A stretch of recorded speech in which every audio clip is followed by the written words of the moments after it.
what are you doing?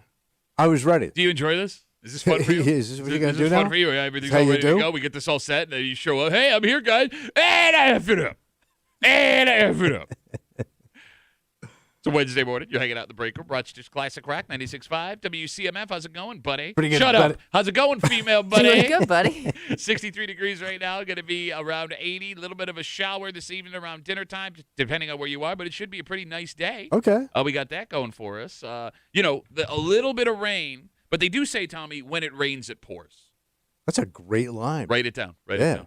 And that is something that the Buffalo Bills may be finding out the hard way. What happened now? All right, so in case you've been living under a rock, just to recap is where we are right now. Right. They opened the stadium for the first time to fans on Saturday night. Return of the blue and red scrimmage. And initially, when people are walking in the stadium, the reviews are glowing, over the top. People love it. And then some folks get to their seats, and they start to see that maybe the sight lines aren't so good. Not quite what I was hoping for. Exactly. So this becomes an international news story over the last couple of days. The Bills are just getting kicked right in the dong over and over again to the point where they had to release a statement. There were also people that were upset with the cost of food and beverages inside the stadium. The food is better. The drinks are better. It was like it. low bar to clear, but it looks pretty good, right? But very expensive. Well, yeah. I mean, that's what comes with, better stuff and new better stuff. service. Yeah. Okay. I mean, we warned you. This is what was going to happen. It happened. It got worse yesterday. What happened? Well, now it kind of seems like people are looking for stuff. All right. If you went to the return of the blue and red scrimmage and paid for something inside the stadium, you may have noticed if you looked at your receipt something that wasn't there before. Did you see this story yesterday? No, I did not. There is a 6% charge on everything purchased inside the stadium. Wait, not a sales tax. No, well, it is a tax, but it's on top of the sales tax. And who does Tax that on a go tax. to? The 6% surcharge. 6%? Do you hear yourself right now? 6%. I almost swore. What the? It is an Erie County surcharge that will go to helping Pay for the stadium? Yeah, essentially, yes, maintaining the stadium now that it's been built. So the 6% surcharge is tacked on top of everything: your tickets, your concession, your merch inside the team store at the stadium, All your sales tax. your parking, anything essentially you pay for involving the stadium will be an extra 6%. Not only does it apply to Bills games, it applies to every single event at the new stadium. Okay. Now, here's the thing. This is not a new thing. It's been in the paperwork the entire time.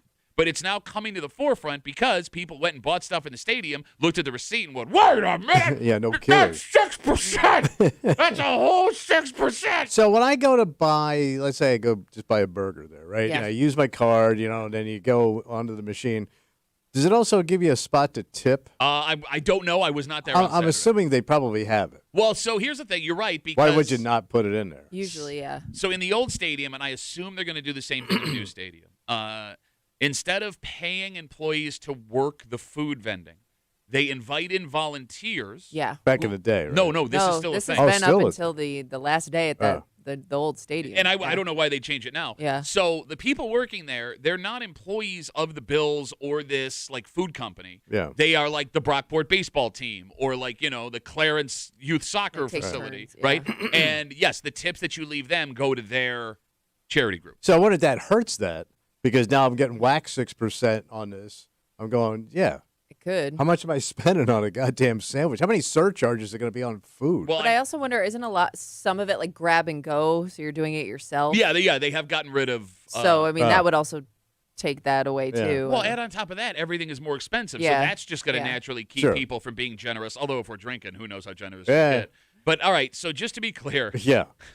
it is if you go from the timeline of Saturday morning to right now, Yeah. right? Like Saturday morning had to be the most exciting time in a long Oh, time come on. to work in the front office for the Buffalo Yeah. Bills. All the folks that wear the suits and ties, right? Here we go. You're here. You did it. It's been years in the making, and we are ready to throw these doors open and just be heaped with praise. Yeah. And from the moment that scrimmage ended, it has been nothing but terrible publicity for the higher-ups inside this franchise. And I guess what I'm curious about, and if you want to jump in, the phone number is 252-WCMF, 252-9263. Is this normal for the opening of a new stadium, or is this worse than what you see in Detroit when Ford Field opened, or Atlanta when Mercedes-Benz opened, or places like that?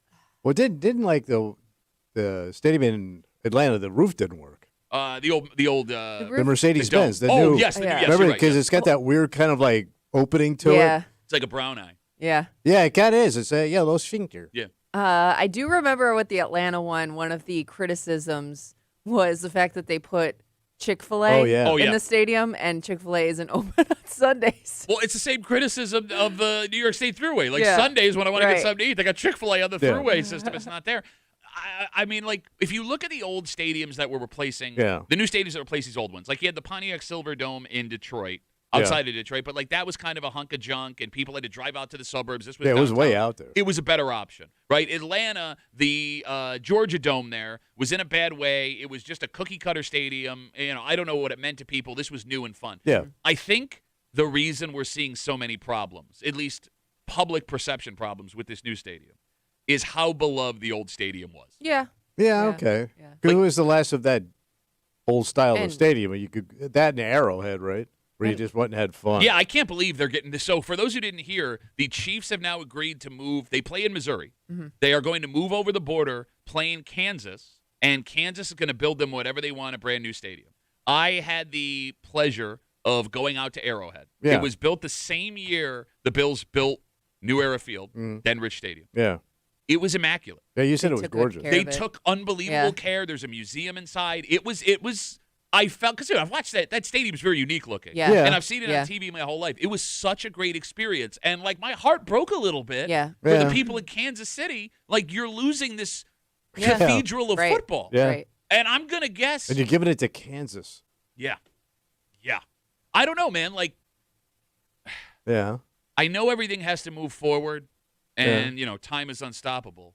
But did the team not understand how beloved that old stadium was? Well, And they'll that- find out. And that even, Tommy, even if they ran this absolutely perfectly, there were going to be people that were looking for a reason to complain. Yeah.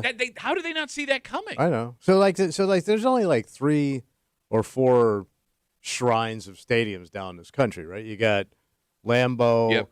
Fenway, Yep. Wrigley, and then you could say maybe from the newer generation, Dodger Stadium. I would argue Dodger Stadium's in there. Right. I mean, I'm sure we're missing 1 or 2 off the top of our heads, but yes, you're right. Like the older stadiums that were taken care of. Right.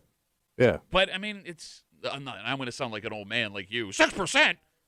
252 WCMF. Just to recap, if you're just joining us, after all the bad pub the Bills have been getting for the stadium and the sight lines over the last couple of days, it got worse yesterday. Fans that went to the return of the blue and red scrimmage, red or blue, whatever, discovered a 6% surcharge on every single thing they bought in the stadium. The 6% is on top of the sales tax you normally So that's pay. got to go for parking and everything. Every single thing. Thing you do. Yes, parking, tickets, food, merchandise, everything you pay for inside the stadium will be an extra 6%. It goes into a fund to help maintain the stadium. You know what's funny about old stuff, Yeah. right? It's junk until it becomes a classic. Do you understand what I'm saying? Yeah. Right? Like there are beautiful buildings that existed here in Rochester that they knocked down because it was junk. Yeah. Right? It was obsolete. But they knocked it down 10 years too early because 10 years after they knocked it down, if that thing was still standing, it would be absolutely beautiful. Yeah. I guess what's unique about the Bill Stadium is had they knocked it down in 1999, 2003, Yeah. I think very few people would have had issue with it.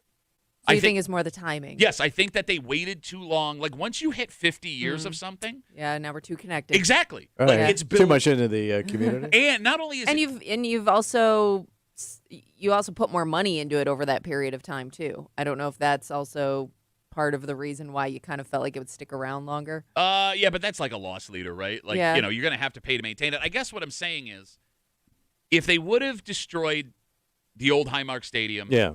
in 2002.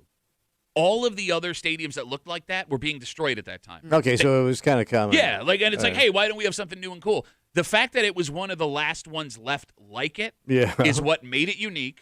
Like Kimmy Vintage. said. Yes, and like you said, it was around long enough where Yeah. it became like a part of our family. So now for you to take that away, that new thing has to be perfect in every Yeah. way, which is It's impossible. never Right, going to happen. right. So, like, I do wonder if the negative experiences in the stadium, if they don't find a way to fix this, if it affects ticket prices, because that could be a good thing for Bills fans that maybe these, the wine and cheese crowd that thought they were getting an exclusive experience, if they're now going to be like, well, I'm not going to bother, it may bring ticket prices Okay, well, that's down. a good thing. But it's relative to what the prices are Yeah. now. Yeah. Yeah. You know what I mean? And you're still paying that 6%. Too much. 6%. I feel so bad for whatever employee had to keep answering that question Oh, yeah. over and over again. What's a 6% here? Excuse me. You know they didn't know. No, I know they probably didn't, but when you're looking at that No, receipt, I get it. But no, you're right. To that point, like you have no idea what it is. Yeah. You got to go find a manager to ask what's for this? this. I didn't tip. 6%. I'm not paying them 6%. Here's the other thing that sucks, and What? it sucks hard. As a drunken Bills fan who loves to buy things when I get drunk at the stadium, Yeah. I'm not going to buy anything at the team store if it's going to be more expensive. Right. Like it's already more expensive. You already have an idea of what it costs. And now But is triple there that. anything in that team store that's like you can't get it anywhere else? Yeah, every once in a while they'll have like. But most of it you can get online, right? Yes. But Yes. even online, it sucks because you got to go buy it Most from of the stuff in the Fanatics. team store is an impulse Oh. buy, anyways. Yeah. But it's such. Can I? The way they parade you in and out. It's like I think I need this. I'm dying to know what the new team store looks like. That's the only thing Yeah. I haven't seen pictures of. Oh, I'm sure it's got to be gorgeous. Well, I don't know. We also thought that every seat. Terry Pagula told us there wasn't a bad seat in the house, and we found out that wasn't the case. I don't know. I said it before, and I'll say it again. Yeah. I'm gonna wait. I think because I have season tickets with my brother and a buddy we went to high school. So when are you going to the stadium? I think I'm gonna wait till opening day. Oh, so you're not going to go to see. Well, so our You're buddy, going to see an actual game. our buddy from high school took his kids to the practice. Yeah. Right on Saturday. I didn't want to get in the way of that. My brother and his buddy are taking their kids to the first preseason game All on right. Saturday, so I'm not going to go to that one. The third preseason game's a Thursday night, and I got to be back to work. Thursday night preseason. Yeah, it happens. I think is it nationally televised? Is that why they did it? Oh. Maybe. I could be wrong. So yeah, I don't think I'm going to walk into that stadium. So that's a night game. Yeah, the Thursday night football. Right. And I'm the way I see it is like, I'm going to leave right from work, go to the game. It'll give me enough time to go walk around and Yeah. enjoy it before kickoff. But All right. I don't know. We'll Exciting. We'll see what is it? Yeah. Is it exciting? Yeah. I love how you fight for this stadium. I do. The story comes out, you crap all over the stadium. I do. You just crapped all over for 15 minutes, and then I go, I'm going to go opening night. Oh, pretty exciting, huh? Well, it is cool getting something new. We have a dynamite, it's new and it sucks kind of breaking for you this morning here. I heard those Buffaloes light up. CMF. Yeah, but you can't see it. There's a beam in the way. Just after 7 o'clock, we're talking about football season starting again, Yeah. which means school is starting again Oh, soon. God. It is back to school shopping time. Good. Something I found out the hard way when I had to go return items at Abercrombie & Fitch for my kids Yeah. on Saturday. It's not good, actually, Why? because we are paying more than ever for our kids' back to school. Isn't clothes. that everything we're doing now? Yes, it is. Yes, it is. So is it like really expensive now? Yeah, and we'll give you the number. And I don't even know if these numbers hurt us anymore. So this is like clothes and everything? No, this is just clothes. Well, the number I'm Oh. going to share with you is just clothes per child. But when you decide it is time to go clothes shopping, the way that things are made now, you have an option. Everything looks like crap. Falls apart. There are ways to go much less expensive, right? But the stuff you will be buying will not last you very long. Right, the chintz. The Yes. chintz route. There is also a way where you're going to pay a whole bunch of money, but you will not have to replace any of that stuff Oh, it's quality. for 12 months. Wow. I mean, it's going on your kid. Okay. We'll get into all of it just after 7 o'clock here in the break room on CMF, plus a whole bunch more. But first, Tommy. Yeah. A lot of naked talk this week. Naked. Well, we told you about a story. The DNC discovered that there are legal ways for you to be naked in your own backyard if you want Okay. to jump on the viral trend of naked sunbathing. There is a woman who is under arrest after an incident that happened out in Penn. Where she was naked? She has been arrested for getting naked, despite the fact that no one was around to see her. Oh, So how does that work? just where she was? I will explain everything next here in the break room on CMF.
Man, it's been a lot of naked talk lately. A lot of nakedness. Here in the break room. Well, I mean, the story we had the other day, no one was naked. It was the DNC finding a loophole to jump on a viral trend. But in front of us, we have a story of a woman who was arrested for nakedness, despite the fact that no one was there to see her naked. So how did she get popped? You're hanging out in the break room. Rochester's Classic Rock 96.5, WCMF, just after 6:45. This is a story, speaking of things we see a lot, that happens an alarming amount of times in our area. Because for whatever reason, it seems for 2 wars in the mid-20th century, a lot of guys that went over and served were able to get stuff back home that they should not have. Yeah, And we may have stumbled upon the most dangerous thing ever found in a home from our area. Damn. And we'll get into it just after 6:45 here in the break room on CMF. This story comes to us from the town of Penn Yan, and it happened on Saturday.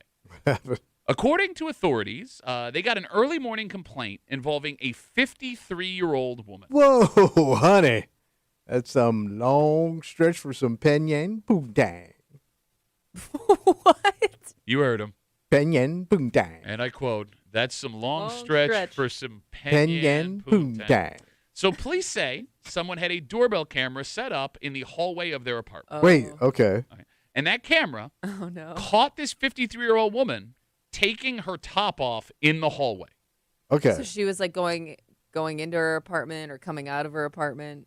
So authorities say, Kimmy, in the footage, she takes off her shirt and bra in the hallway of the apartment complex. She then looks directly into the camera, grabs her breast, made a statement. Oh, okay. We don't know what the statement was. She's aware so she's that got her she's looking into jugs a in camera. hand. This is what, yes. Okay. Jug in hand. Yeah. Okay. One of my favorite Pretender songs. Got jugs in hand. There's a camera. Detroit hand in. She looks into the camera, makes a statement, and then walks into her apartment. But they don't tell you what the statement They do not is? say what the statement was. So apparently she was very proud of her tatas. Or angry that the camera was there in the first place. Oh, who knows? okay. So, police showed up, confronted the woman after they got the call. They say she admitted to taking her things out in the hallway. Right. She was arrested. She was charged with public lewdness. She has a court date coming up. And what is surprising to me about this story? You can get arrested for being naked with no one else around? Yeah, you're absolutely right. Yeah. I mean, I guess she was caught on camera. Yeah, I think, And look, I'm not here to argue this was the best look. Yeah. And yes, if the allegations are true, she directly addressed the camera. However, no one saw her in person. Right. Nobody was affected, really. Yes, I would have thought, even if there are laws that you can't get naked in certain places, if there's nobody in that place and you're aware there's nobody. Who got hurt? No. Yeah, exactly. Yeah. Right? Like, unless the idea, I would even argue getting topless isn't lewd unless holding your boobs. Well, what was she doing with her boobs? She could have yeah. been doing a lewd thing with her boobs. It said grabbed her boobs. No, but what did she say? It doesn't say she did a lewd thing. But she looked into the camera, you said? Like, It did does she say go this. up to the camera to do something? This is what it seems, according to the Yeah. allegations. So, like, I wonder if you just caught her in passing. Like, let's say she wasn't looking at the camera, didn't even notice it was there, and, like, walked down the hallway topless. Yeah. Like, can she get in trouble for that? just truck it down. Yeah, like, let's say she got home from work. She's like, I can't wait to take this bra off. Oh, so itchy. And looking around, nobody's around. She takes her top off in the hallway on her way. Yeah. Like, if she got caught on a Ring camera doing that, I wonder if she would still get in trouble. So the question is, if they don't have a no shirt, no shoes, no whatever policy in the apartment complex, she can't. Because, again, according to New York state law, any place a man is legally allowed to be shirtless, a woman is also legally allowed to be shirtless. Okay. So unless they have a, written somewhere policy in this apartment complex that when you're inside the hallway, you have to have a shirt on as a man, she's what not. did you sign in your lease? I'm dying to know what she She may said. get out of this. Well, she got out of that shirt, Oh, yeah, and that brassiere. my dear. I mean, she must. I think this is all going to hinge on what she said. Yeah, Yes. I think and that's how more she grabbed her. Right, boob. I think the message behind the boob grab. Yeah, what was she doing with them bubbuses? 252 WCMF. Again, a 53-year-old woman out in Penn Yan has been arrested after police say she was caught on a Ring camera in the hallway of an apartment complex taking off her top and bra early Saturday morning. Police say at one point she looks directly into the camera topless, grabs her breast, and made a statement, then walked into her apartment. Police showed up and confronted her. They say she admitted to getting topless in the hallway. She was then arrested, charged with public lewdness. She has a court date coming up. This is one of those things you Yeah. would have thought the neighbor would pretend they didn't see. Unless they Yeah. were beefing with each other. Yeah, unless there was some, like I said, something that led up to this point. Okay.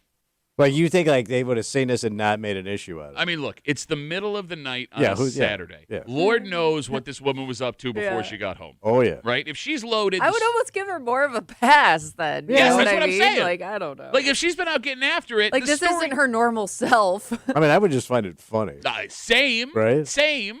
But, like, here's the thing. If she's out getting after it Yeah. and she gets topless and says something into a camera, like, it's logical. It makes sense. And Yeah. I get that you wouldn't love that Yeah. that is happening across Yeah. the street, across the way from your door. But, like, look, there are things we will all see our neighbors do that you do not want your neighbors to know you've seen. Yes. Do you understand what I'm saying? Yeah, sure. Like when every once in a while, you'll catch your neighbor talking to themselves in the driveway, Yeah. right?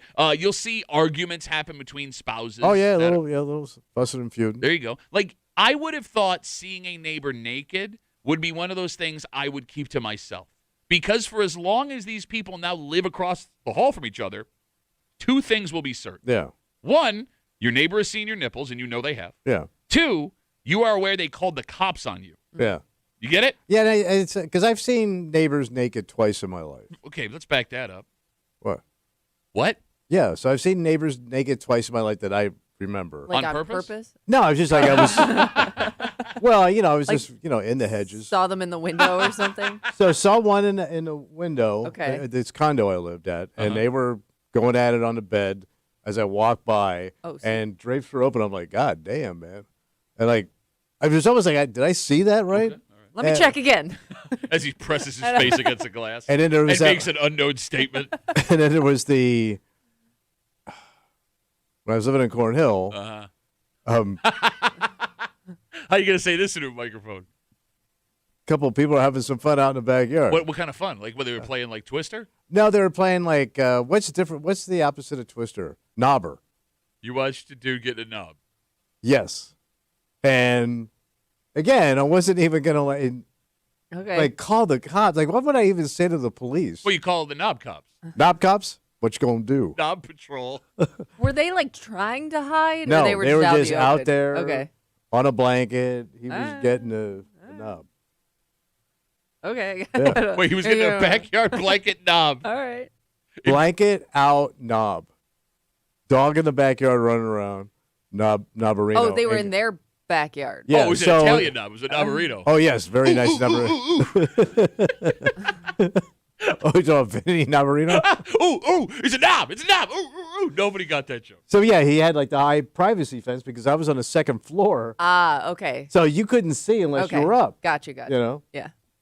But again, like, yes, I understand why you, granted, that is like one Yeah. of the lewdest things you can do. Right. Yeah. And I would understand why people would want that in their neighborhood, like happening.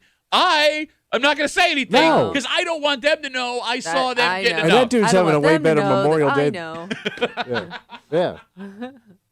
Like, what is the relationship now moving forward between these two people? Can't be good, man, because you narked on her. Yeah. Yeah. You I mean, narked- you that's- did that. That's where it gets complicated. Not only did you narked on her nips. Yeah. Wait, Nip that was narker. a nip narc? One of my favorite Bee Gees songs. Nip narkin', narkin' those them nips. Thank you. Like, I'm kind of with Kimmy on this one, that maybe there was some previous interaction. There that had to be Yeah, some there's beef. a reason like this woman specifically targeted this ring cam. Well, because they also went up there and said something into Yeah, the yeah, yeah. camera. Unless like she did it to all the neighbors and the rest of them were like, "Oh, that's kind of funny," and then the one person was like, "This isn't cool." Well, okay, if that's the case, then you wouldn't know who called Yeah. the cops. That's got to Yeah. be the best case Yeah. scenario. But even if you are beefing with this woman, Right. who, according to the police, again out in Penn Yan, comes home in the middle of the night, Saturday morning, takes off her top, takes off her bra, looks into a ring camera across the hallway at her apartment, grabs her breasts, and makes an unknown statement. Even if you are beefing, by calling the cops thinking that you're like showing them, Yeah. you're just making the beef worse. Yes, You know what I mean? Because it's Yeah. not like she's not going to get locked up for this. No. It's possible the charges just get tossed. I mean, Yeah. it's a pretty minor thing. True. And they continue to live across the hallway. So unless you're prepared to move, if it gets super uncomfortable, you just made your life harder. Yeah. Yeah. Why? I don't know. Because to your point, man, you're gonna if you're in an apartment complex in a hallway, Mhm. You're always seeing people. Yes, Or absolutely. you're hearing them coming in and out. Absolutely. And there's far less privacy. Oh, yeah. You know what I mean? If I live in a house next to you, I don't have to deal with you in any way if I Right. really don't want to. Like, how would you like it now? I live in an apartment complex. I don't even have the ability to look out and see through my little hole if you're there because I could see you on the stairs coming up, Yeah. right? Do you think it's a man or a woman that called the cops? Oh, I didn't think about that. Well, Probably a woman. You think it was a woman? Yeah, no guys complaining about a free show. Well, 53-year-old woman. You still take it. It's Penn man. It's slow. It's Wait. summer. It's hot. I mean, it's a free peak. I don't know why I didn't even I assumed it was a man, but you're right. I guess it could have been a woman living in that apartment. Because, like, I get part of it would be like a woman being like, oh, how dare you? And Right. maybe you feel This is more disgusting. threatened or scared by it than a dude would. You would be scared of a By her topless woman. booby meat? Well, I don't know. Like I said, I don't know what she said into the camera. Like if there was a prior incident between these two, like is this woman? It doesn't say she made a threat. Yeah. And she was holding them. Yeah. But sometimes, like the more strange the behavior, the creepier it would be. Okay. I don't know. All right. I mean, I guess maybe there's also a chance that this person called the cops out of fear for this person's safety, Oh, yeah, maybe. and it led to the I have some charges. dangerous boobs. Well, are they having like some sort of Episode? episode right okay. now? Oh, Yeah. okay. Like, okay, yeah. That's the only way this is okay in my head. Yeah. If this person Concern. was concerned for their safety, All right. right? But outside of that, I think you made a mistake. Just let the Tatas be Yeah. free, right? Let them. You get one Tata pass. Tata Hall Pass would be a great name for a cover band. I would go see Tata Hall Oh, Pass. of course you would. Kimmy, have you used your Tata Hall Pass yet? I don't think so. I don't believe so. How? Oh, we're doing ZZ Top now? How? Speaking of alarming incidents, Yeah, what happened? this happens way too much. Oh. And it's not even something you could prevent because it was set in motion 60, 70, 80 years ago. Damn. These things have been secretly sitting inside homes across the greater Rochester area and beyond. And Yeah. every summer, somebody stumbles upon another one. I think this might be the most scary, dangerous one that has ever been found. Wow. And what is remarkable about this, Yeah. it sounds like the people who owned the house in which it was found and had lived there for like 50 years didn't even know it was there. Oh. And we'll get into it next here in the break room on CMF.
on one hand, finding history in your basement would be amazing. Yeah, And super cool. That's what this stuff is. I mean, some of this stuff like resides in museums. People Yeah. pay money to go and see it. However, this kind of history can also kill you Oh, my God. in a horrifying way. One of them bad killings. And we see, as opposed to the good killings. Yeah. And look, we see this way too much, especially now, Yeah.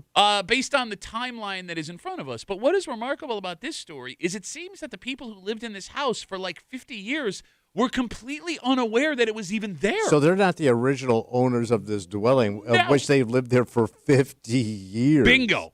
How old is this goddamn house? You're hanging out in the break room, Rochester's Classic Rock, 96.5, WCMF. Just after 7 o'clock this morning, back to school time is upon us. Good. And based on the experience I had at Eastview Mall on Saturday, everyone is doing their back-to-school shopping. Yeah.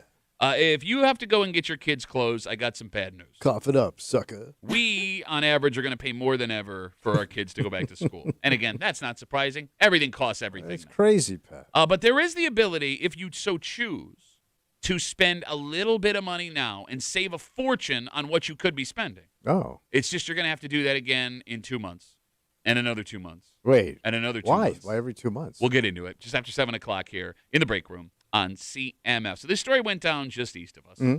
Last Tuesday, a man was cleaning out his parents' basement Yeah. when he came across one hell of a scary discovery. What do you find? A massive World War II era artillery shell. Like the ones they shoot out of the cannon. Bingo. The shell is being described as being 3 feet in height, Whoa. Wait. 3 feet? 3 feet in height, and over 100 pounds. How'd they get How it down was- there? Yeah, I was going to say, how is that? It's not like a small thing you found in a box. Like, that thing had to stand out. It's the world's largest bullet. Yeah, that's exactly what it is. So is it live? So they said that the shell was intact and Holy explosive. crap. And it seems it has been in this basement Yeah. for around 80 years. Damn. So this is something they would shoot at what? Out of a battleship? I know maybe one of them like big ass long guns you see. Yeah, the artillery Yeah. guns, Yeah, right? So exactly. that stuff that like takes out tanks. Yes, and it was in this basement. So the home. How did he get it home, man? Okay, we'll get to that. The home at one point was Yeah. owned by a doctor who served in Europe during World War Oh. II. He was a an army doctor. All right, yeah, medic. That doctor died in 1971. Wow. It is unknown. But he lived to a very ripe old age back then of 45. It is unknown Yeah. if this man's parents, the guy who found the shell, were even aware that the shell was in the basement. Right. So the shell was carefully removed, handed off to the folks at Fort Drum, and it was detonated. And the people in the know are trying to figure out how a battlefield got there. doctor, yes, managed to get this 3-foot-long, 100-pound shell, highly illegal, home from the war Yeah. and keep it for as Like, long what, as he did. what a weird souvenir to want to take home. Pretty It's cool. not like- It's pretty well, unique. not only like weird, but just very inconvenient. And you who are know? you showing it to? Nobody apparently. Yeah, It's I in mean- your And basement. by the way, so the thing is 3 feet high. It's in your basement, and you never saw it there? So it could have been in the wall. It could have Okay. been under the ground. I mean, maybe who the Yeah. hell touch it. knows? Maybe like there could have been maybe a ton of stuff in that basement. Honey, and will that's you why please nobody, move this shell? That's why nobody touched it for years. Look, it's also possible that they did know it was down there, and he thought it was cool, and he kept it. All right. Unaware of Oh, yeah, how, true. how potentially dangerous. Because, I mean, look, man, you wouldn't think if you saw something like that it was real. Yeah. Right. Right? Yeah. Like, if I saw a 3-foot shell in somebody's basement, I would assume, like, it's a replica. Or it's disarmed. Yeah. Yeah, something like that. Yeah. Okay, we have to be getting to the end of finding this sort of stuff in basements and Apparently attics. not. But, like, Tommy, it seems like most of the stuff that soldiers manage to sneak home are from World War II and Korea, Yeah. right? In the stories we've seen in the greater Rochester area, and there have been a ton of them in the last decade, Yeah. I don't recall Vietnam, Persian Gulf, War on Terror stuff being stumbled I upon. guess we got a little Well, bit better yeah. at, like, seeing what the boys have on them before we put them back on the ship to send them home. Probably Okay. got much more difficult to take stuff, I'm guessing. Okay, it could have been that. He It could. found out, hey, a lot of that old stuff got stolen or went missing. All right, that's the best case scenario. The worst case scenario Yeah. is that the folks from Vietnam, the Persian Gulf, and the War on Terror did take stuff home, but not enough of them. We haven't cleaned out their basements Bingo. yet. Not Yeah. enough of them have died yet. Yeah, you're going to age into Yeah. the next set. Yeah. Although Vietnam vets would now be in their 80s mostly. Yeah. Right, so that might start popping up, unfortunately. Okay. What is super alarming about this specific story? Yeah. This shell was inside of a home 50 years after the man who brought it home died. Yes. And the people who brought this stuff home probably hid it really well in their houses as to not get caught with it, which means it could be there are homes that are pre-1945 in the greater Rochester area that still have stuff like this in the walls, buried in the basement, hiding in some How part about of in the the backyard? Yeah. Buried in the backyard? Yeah. Like, how many active explosives are hidden right now in old homes in the greater Rochester area? Well, I'm just thinking, like, two ways you're going to find out. there are some old homes that became apartments. Oh, Like yeah. they turned them into apartments, Yeah. but they never touched the basement. Like some of the homes that I lived in that were turned into apartments, you couldn't even go into the basements because it was decades of stuff that the landlord had never cleaned out. So, yeah, I mean, you may never find some of that stuff if nobody touches it. And like Rochester specifically, in the city and on the west side, Older homes. have a ton of pre-World War II homes. Yeah. And even homes that were built on the GI Bill when they came home, where if you brought this stuff home, that's where it was going. Yeah. You know what I'm saying? Wow. I don't like the more you think about it, the scarier it gets. Because again, like there was a couple of stories last summer of grenades from World War II that were found in different homes in the city of Rochester. This stuff should stop turning up. It's probably all. I can't imagine. It's got to be all over the country. It still has to be all over Europe. Yeah. You know, like all the.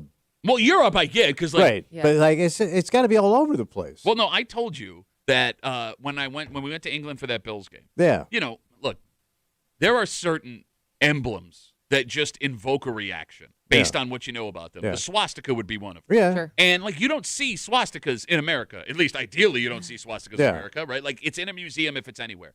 If you walk into antique shops where I like going to that stuff. Yeah. They had like, you know, memorabilia. World War II from both sides. Yeah, that were taken off of soldiers. Yeah. And it was everywhere. And it was like, I mean, I guess like the English had a different relationship because like there were Nazis like right outside the front door. Yeah. Whereas they were a whole ocean apart here. Yeah. You know what I'm saying? Big difference. But I guess to your point, what I'm getting at is like, I get why there it would be common because they were dropping that stuff on you. But I still Here think it had to be brought home. Right. But all these guys, it sounds like it was pretty easy to walk home with stuff. How? Because I mean, you know, No. I they know. didn't. I'm guessing they didn't think to check. But they probably didn't think anybody wanted it. You know what I mean? You just went through this horrible war. Yeah. It was gruesome and brutal. They probably realized that nobody's going to want this stuff. They're probably done with it. You know what I mean? Okay, But but apparently not. Some Yeah. guys like this stuff. all right.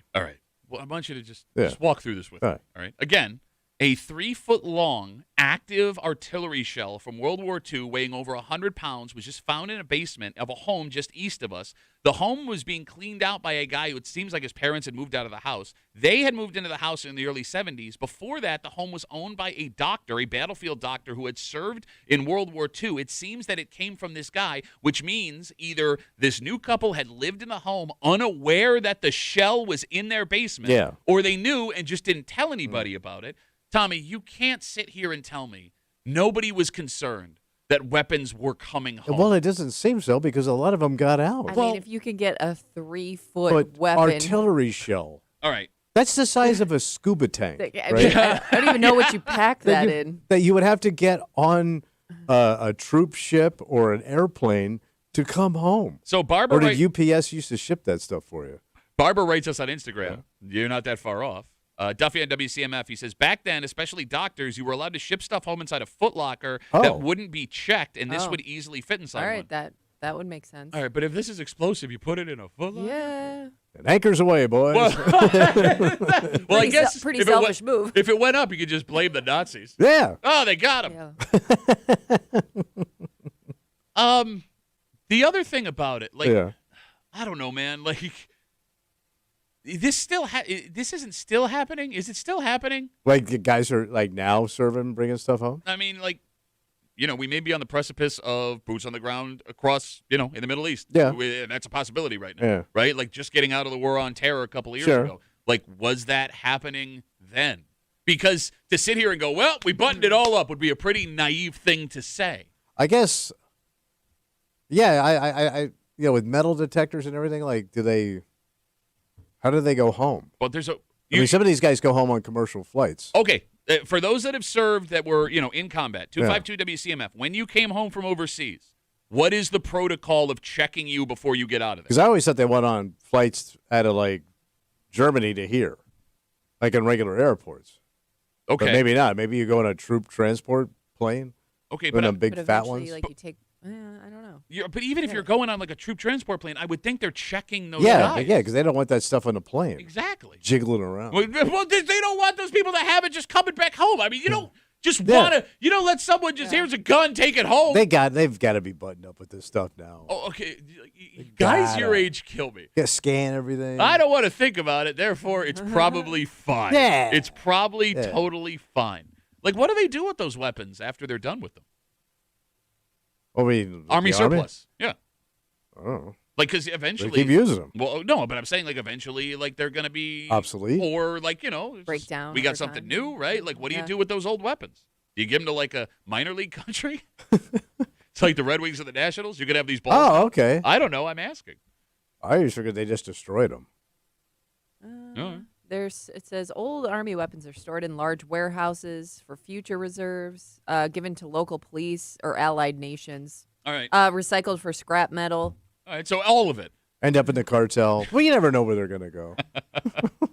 Zachary writes us, Duffy at WCMF. My grandfather brought a monkey home from Vietnam on a plane. No, he didn't. Well, The Air Force did not care what you brought home. They did not bring home a monkey. Zachary says Grandpa had There's a no monkey. way that guy brought didn't home you- a monkey. No, but didn't your dad bring alligators home or Yes, back then they would sell you little alligators Yeah. in Florida as souvenirs. You could so take. if he could travel with those, why couldn't you travel with a monkey? Also, what's more alarming? I don't know. A 100-pound shell or a monkey? I would argue the shell is Yeah. worse. True. Like if you had a guy that's like, listen, I'm taking one of these through. Yeah. A monkey or this 100-pound, 3-foot-long shell. I'd say enjoy your monkey. Yeah, but the shell doesn't like crap all over the place and like eat all your peanuts. Troy writes us on Instagram. You're not going to like this. Right. My buddy sent home grenades and AK-47s from Iraq, also pistols. People just mail them back. Wait, but how do you do that? Do you take it to the UPS store in like Kuwait, and they ship it back for you? I don't know. I mean, same thing. Hayden writes, you'd be surprised which, quote, souvenirs get brought back to the States. My brother's buddy brought back totes and totes of stuff. Oh. All right. Totally fine. So Tommy we are armed to the says, teeth, folks. it's fine. Everything's All right. okay. Well, no, I mean, look, even when it comes to, like, the old stuff. Okay, my grandpa served in Korea. Yeah. He's he was a buried- pilot, right? Yeah, he's buried in Arlington. Yeah. I am now contractually obligated to say that every time he comes Yeah. up because it's the greatest thing any Duffy has ever done. Yeah. But when he served in Korea, he brought some stuff back. Yeah. And I believe they were Korean daggers and bayonets. But knives. Yeah, if I remember Right. correctly. So my dad, when he was a kid, not knowing how dangerous and illegal this stuff was, because he shouldn't have had it. My grandfather wasn't allowed to bring this stuff back. My dad, who thought it was cool, he's a kid, brought it into his elementary school for show and tell. Oh. And this would have been the late 60s, early 70s. You know what happened? Well, you brought a knife to school. They shut it down. And it was on all the major news networks. The school called my grandpa and told him he needed to come pick up his stuff. Oh. And that was it. Yeah. Well, And- back then. But they knew what it was, too. They Yeah. were aware Yeah. this was a war trophy. Yeah. And that he brought it back. And my dad brings these things to his school. And they just called my grandpa. We're like, hey, listen, you know these things you took off a Korean pilot? You got to come, Yeah. you got to come All get right. these things here. So, could you imagine if that happened today? Oh, yeah. It's a news story. No. Bro, It's a national news story. Not only is the school shut down, whoever brought those home. Oh, yeah. Right? You're going in front of Yeah. like a military tribunal. That's Oh, a yeah. problem. Yeah, everybody's in trouble. All right, so I guess the moral of the story is, I don't know, like today if you got an old home, just knock on the walls every once in a while. Or just walk around quietly. Hollow, hollow, hollow. Yeah. Boom! There are going to be parents fighting their own war over the next couple of weeks. What's going on? The war of budgets, time, and clothing. Because your kids are going back to school, and they need new clothes to go back to school. And not shockingly, if on average, it's going to be the most expensive back-to-school shopping trip you've ever had in the history of America. Ever. But there is a way Okay. to do this for less money, as long as you don't mind spending less money over and over and over again. And we'll get into it next here in the break room. Let's see you, man.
Everything costs so much money. Too much. Everything costs so much money. Where do you get a break? Well, here's the thing, man. I'm going to tell you a number, and as a parent, you know, if you're not a parent, you're going to go, what? What? What? And there is a little bit of a silver lining here. All right. Because for most other things that you have to buy that has gotten expensive, you don't have a choice. You have to buy groceries. Groceries cost what it costs. You have to buy gas. Gas costs what it costs. Yeah. Here, you do have an option to spend less money, as long as you don't mind spending less money over and over. So why do I gotta keep buying? You're hanging out in the break room, Rochester's Classic Rock 96.5. WCMF. Speaking of spending money, this will actually be a pleasant money surprise if this is something you're interested in doing. Oh. Because your Buffalo Bills kick off the preseason on Saturday at the stadium, 1 o'clock against – am I blanking? Who are they playing? Bengals? Isn't it always Cleveland? No, we go to Cleveland. We play the Steelers the last game. Panthers on Saturday. Ah. Sorry about that. And for all of the talk about how expensive it will be to get into this stadium, this game on Saturday is not as expensive as you think. Well, it shouldn't be. It's not even a game. It is a game. Well, kind of. We'll get into it just after 7:30 here in the break room on CMF. The cost of back-to-school clothes for our kids this year is insane. Yeah. And this is something some parents have found out over the last weekend or two. Now, what I am about to share with you is just what your kid will put on their bodies. On their bodies. Yes, this does not include school supplies or technology or anything. This is shoes to shirts. Shoes, yeah, you got it. Right. The average back-to-school clothing bill per child in America will be about $420. God damn. Oh. Where are you going, Adrian Jewel? Now, how many sets of clothes you got to buy a kid? 5? No. A couple pairs of pants. I would say 2 to 3 pair. Yeah, 2 to 3 pair of jeans. Couple of shirts. But then you got trowel, belt, shoe. Sneaker, belt. What are we going to prom? You don't wear a belt? Oh, it depends. I never wore a belt when I was a kid. Oh, I had to at school, but outside of that. Yeah. All right, so that $420 on average per kid includes clothes, shoes, and accessories. So the average American family that has 2.5 kids will be about $1,000 into school clothes if they are spending like the average American. You got to just abandon that half a kid. What do you? Who wants a half a kid anyway? Well, the good news is you don't have to buy them pants. Yo, hope. What? I only got the bottom half of a kid. This is my son, knees. Half a kid. So the good thing about back-to-school clothing now is when you go out and shop, there are a ton of options. So you can go low. Yeah. Well, okay, so here's the thing. Kimmy. There's a range. Much more, I feel like, than when we were kids. Well, like when we were kids, Kimmy, there were 2 options. You could go the expensive mall store route and get name-brand sneakers. So your designer stuff. Yes, or you were the Walmart Payless family, right? It was either you were going good or you were going... Well, then there was like the Sears. I don't know who the Sears kid fell under, but I remember being the Sears kid. The Husky kid. I always moved Sears towards Walmart. Yeah. Right? Like if it said Arizona on your shirt, the kids knew where that was coming from. But now there are 1,000 places online. The thrift shop is a legitimate option for your kid without that being embarrassing anymore. That's become trendy. Yeah. There is this fast fashion stuff that teenagers seem to be into. What is super cheap.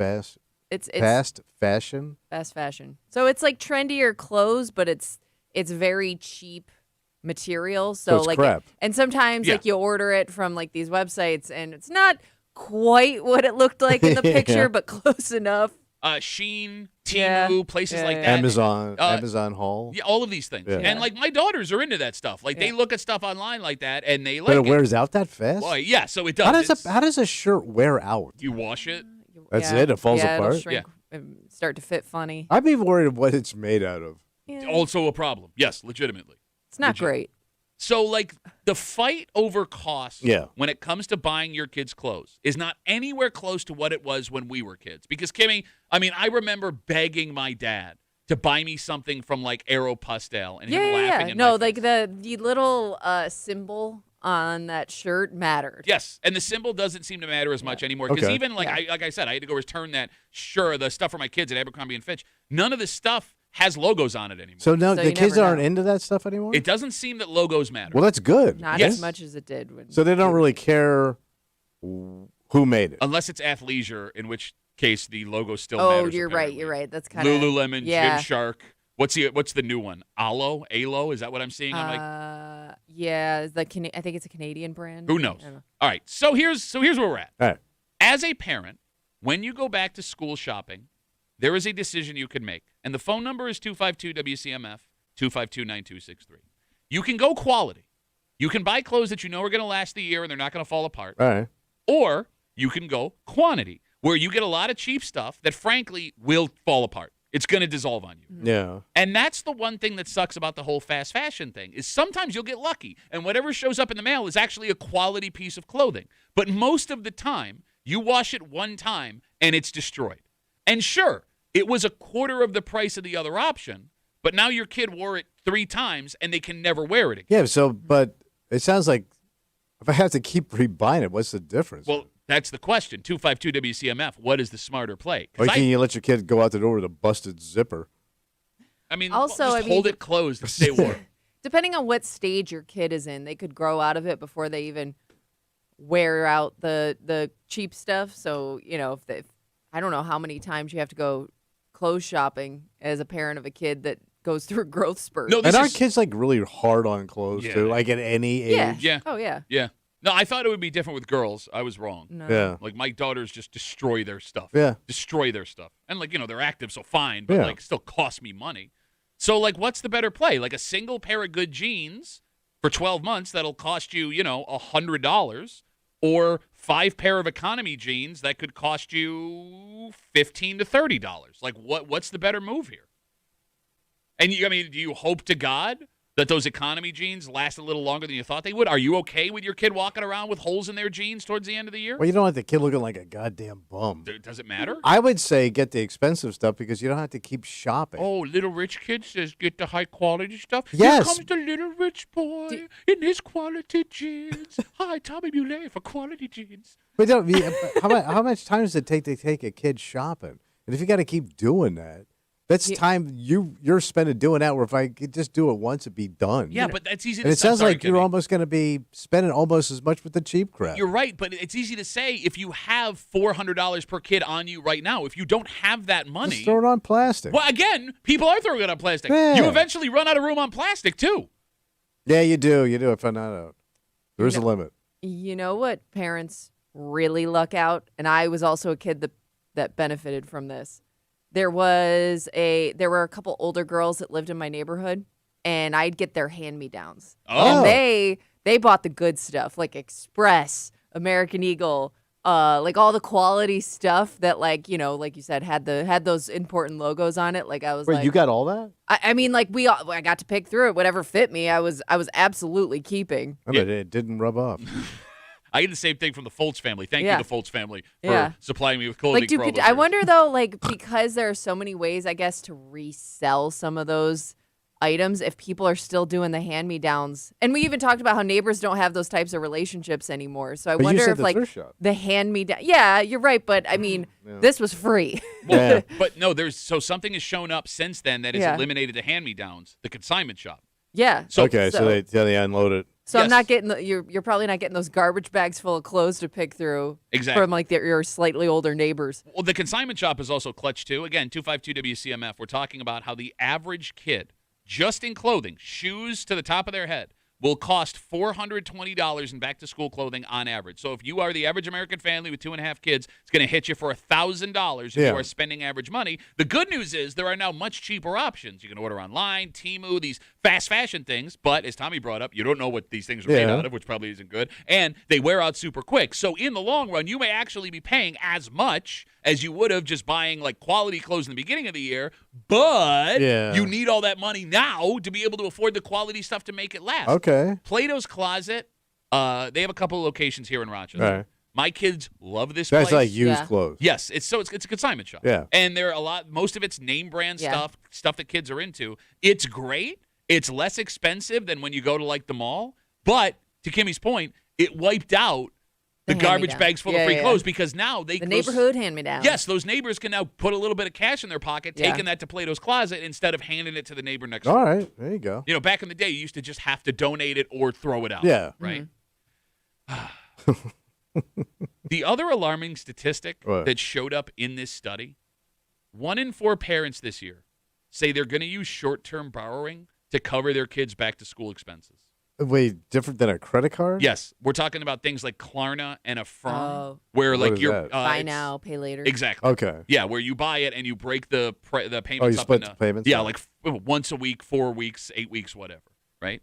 And that is not including payday loans, which are also being used by people. But you pay a huge fee on that. Exactly. So you're paying fees on all this stuff. You are, yes. Not ideal to go into debt to buy your kids' school clothes, but even more frustrating. Yeah. Every parent knows the pain of that one nice thing your kid begged for that you spent money on, and then they rip it or it gets stained or it gets junked up. That would piss me off. Now imagine you're still making payments on that. Yeah, and I'm paying on a chocolate milk stain. Exactly. Yeah. Yes. Like, I mean, if you're going to go Klarna, your kid, the first week of school wears it to school, and you're right, they dump a thing of chocolate milk on it. That's not your pair of pants yet. Yeah. Those pants could be repossessed. Yes, they're still the banks. We got Instagram messages coming in. Duffy at WCMF, easiest way to get us. Sarah writes us, Duffy, does that number you read for back-to-school clothes include the T-shirts and sweatpants and shorts our kids need for their sports? No, Sarah. Yeah. No, it does not. Whatever sport or club your kid is involved in, Yeah. they also will sell you a wide array of clothing with their logos on them. Mm-hmm. And your kid is going to beg you for them because they're proud of the team that they made or the club that they're in. And they should be. But you got to, but that stuff you can't wiggle out of, right? If your kid's on a team, you got to buy that thing. Yeah, a lot of most that of the stuff is time. extra. Well, no, a lot of the stuff's extra. Like there's like a T-shirt or shirt or shorts you'll have to buy, and then they have an entire Shoes, store. yeah, or whatever footwear they need. Yeah, but something else, Kimmy, has changed about those extra sports pieces of clothing. What's that? Okay, so back when we were in high school, Yeah. like your school would sell one sweatshirt that said like Aquinas football on it. Yeah. And it was made locally by Champion, and it cost $20, and it was always like the cheapest way to make this stuff. Now, Yeah. all of this stuff is done online, and these online clothing stores offer your kids merchandise with their school and team logo on it by the most expensive possible clothing brands. Oh. Lululemon, Nike. Oh, so their name. Yes. Okay, so you can pick and choose. My daughter. But it goes on. Yes. So last year, my daughter played flag football for the first time. Yeah. And she wanted me to buy her a Lululemon Aquinas flag football hoodie. So they make this. Yes. And it's designed for flag football. Well, I mean, Whatever this is just to wear around Yeah. to show Right. people you play on the team. But it was $140. Just to promote flag football. Well, just so it's a name brand thing that she wants, and it's got her flag football team on it's it. $140. $140. Daddy. I laughed in her face. That's a top and a bottom. No, that's just the top. That's just a sweatshirt. Wait, the top is $140. Where have you been? What about the bottom? There is no bottom. It's just a sweatshirt. But it's got to match, right? So you're gonna No. buy. So you're gonna buy Lululemon pants to match the Lululemon top. They I'm know not this. buying Lululemon anything, but yes, But you you could are. also buy the sweatpants if you wanted to. But you're going to. I'm not. I didn't. I did not do this. You're not. Sure, I'm not spending $140 on an Aquinas flag football sweatshirt. Did she also have to buy? Because I remember, like the extras. Like the school provided the uniforms, but you had to buy. Like your team as a whole had to buy like their warm ups. Yeah, so like there that was- was stuff you obviously got to keep, but you all had to match. So the good news about that is like the warm up shirts they make. Yeah. It's like a really affordable. What a company. racket, It man. is though, Yeah. but like that's just it. Like in this like I guess you would call it brochure, online brochure, the Yeah. website Yeah. has like dozens of options, and your kid wants all of it. So it just becomes this constant fight of no, I'm not going to spend $80 here, $140 here, $200. And they're gonna here. get you. They're gonna wear you down. Not doing it. I'm not doing it. I don't. Not my house. I don't preach it. I don't teach it. Bless you, Kimmy. I mean, bro, it gets to a point where it's just not logical. Yeah, I it know. is illogical. Like, look, But they play these kids, They do. They use the which kids. is so freaking evil. They're man. little sleeper agents, man. They are. Look, I understand buckling, standing inside an Abercrombie and Fitch when their jeans that normally cost $100 are discounted to $65, right? It's not a smart decision, but okay. It's a deal. You give your kid one win. Yeah. Yeah. But I'm not going to spend $140 on a sweatshirt. I'm not I going to. can make that at home. Yes. I got oily rags in the basement. I'll knit you my own. No, I told you guys I had to go return something for my girls at Abercrombie and Fitch at Eastview Mall the other day. Yeah. And I'm standing in line with this return. And while I'm in line, there are a bunch of 12 to 15-year-old girls with their moms. And all of them have 4 to 5 pair of jeans. But they're like apiece. financial time bombs. Bro, those jeans cost $70 to $90. Wait, they got like armfuls of They this had crap? 4 to 5 pair of jeans apiece. Dang. Like, And, like, here's the thing. Kids' bodies change so quickly, whether it's getting Well, taller. you're growing. Yeah, I mean, muscle, fat. Kid gets out of season, they put on a little weight. They get into season, they lose a little weight. Like, you're a kid. You remember how it was. Yeah. Like, you're making let's cut it down the middle. 4 times 80. $320 investment in jeans. And Just in pants. And it's not out of the question that 3 months from now, none of those jeans fit. Yeah. Yeah. Oh, I'd be out of my mind. Well, bro, what do you do with them? You going to yell at your kid for, I guess you saw him in the Plato's Closet. Okay. But, like, you're going to yell at your kid for growing? Well, slow down. Stop growing? Lay off the milk. You psycho? Like, we haven't started this yet. Like, we had to travel for my daughter. My kids they're seeing family in Delaware right now. They went down there with my So you got to wife. kick it off this weekend. Well, I mean, this weekend or next weekend. But don't you kind of luck out because your kids wear uniforms at least? Like, I know, like, they wear clothes outside of school, but Yeah, they at can't least walk you're around not naked. doing like the full on like different outfit per day school shopping. Yes and no. You're right. If your kid wears a uniform to school or they have a dress code, it helps a ton. I am lucky. But then you got to buy their clothes. Yes, I do. Yeah.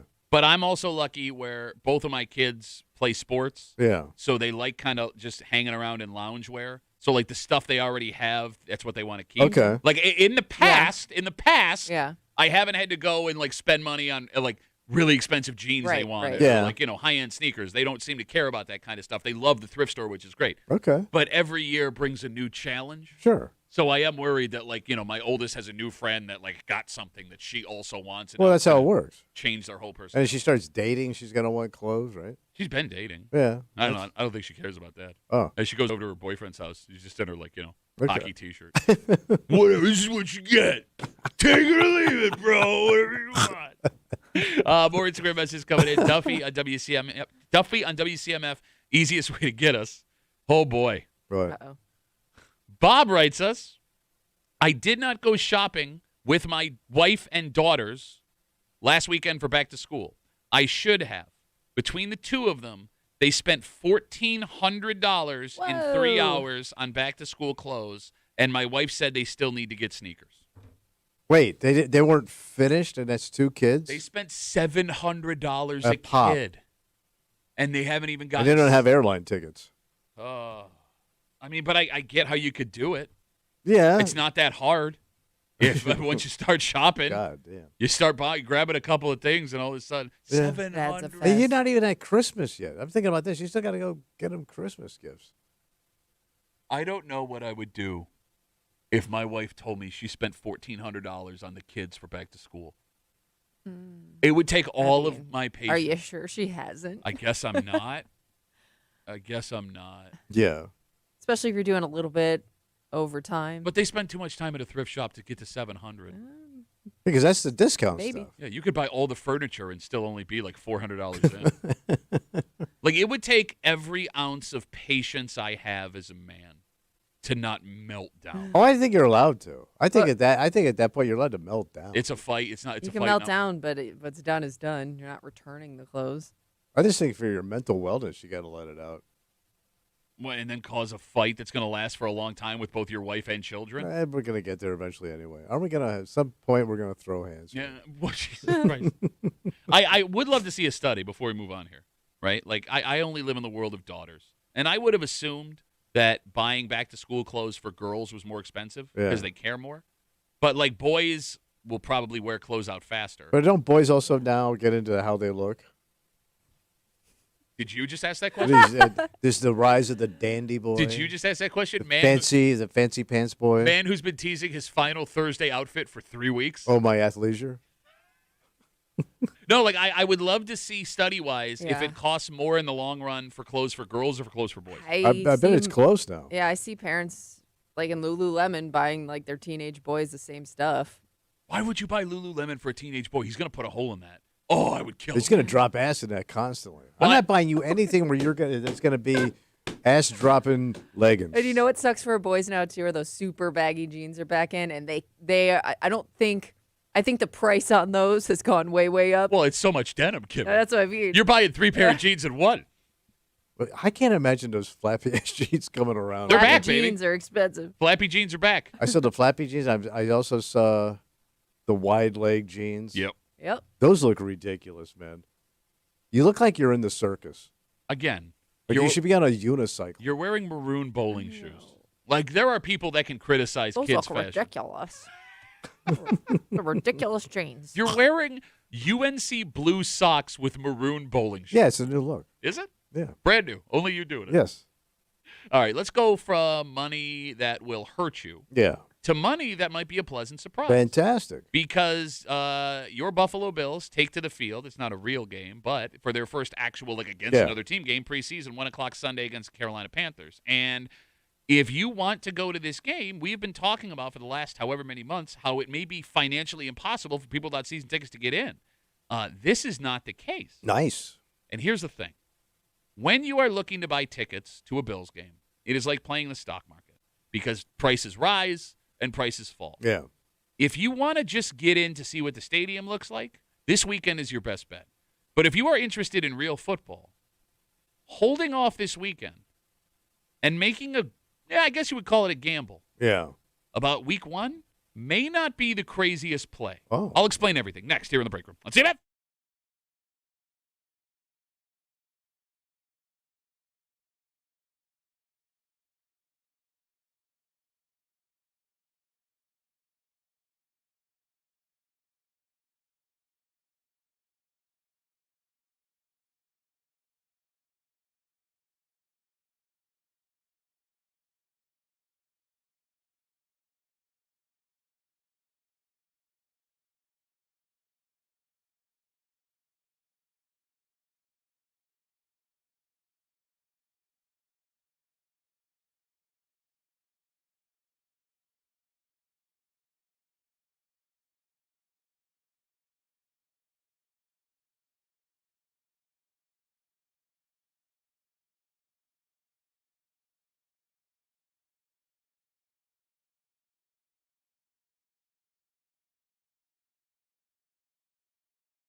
Well, this is a pleasant surprise. What happened? Well, we talked this morning about how all of the news coming out of Orchard Park with the new Bills Stadium has been bad news since Saturday night. And the Bills front office, the folks that wear the suit and ties, have been taking it on the chin.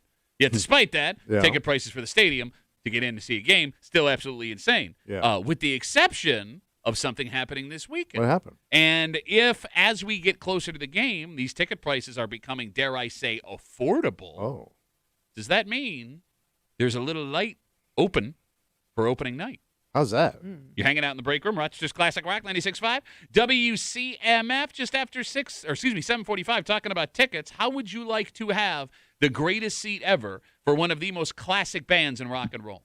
Sounds awesome. You will literally be on the stage with them. What? How's that? I will explain everything just after 7:45 here in the break room on CMF. So we talked this morning about how, on top of all of the criticisms of the stadium and the sight lines and the story that's become international news for the Bills this morning, Bills fans discovered when they were paying for things inside the stadium that they were being charged a 6% surcharge for every item they purchased.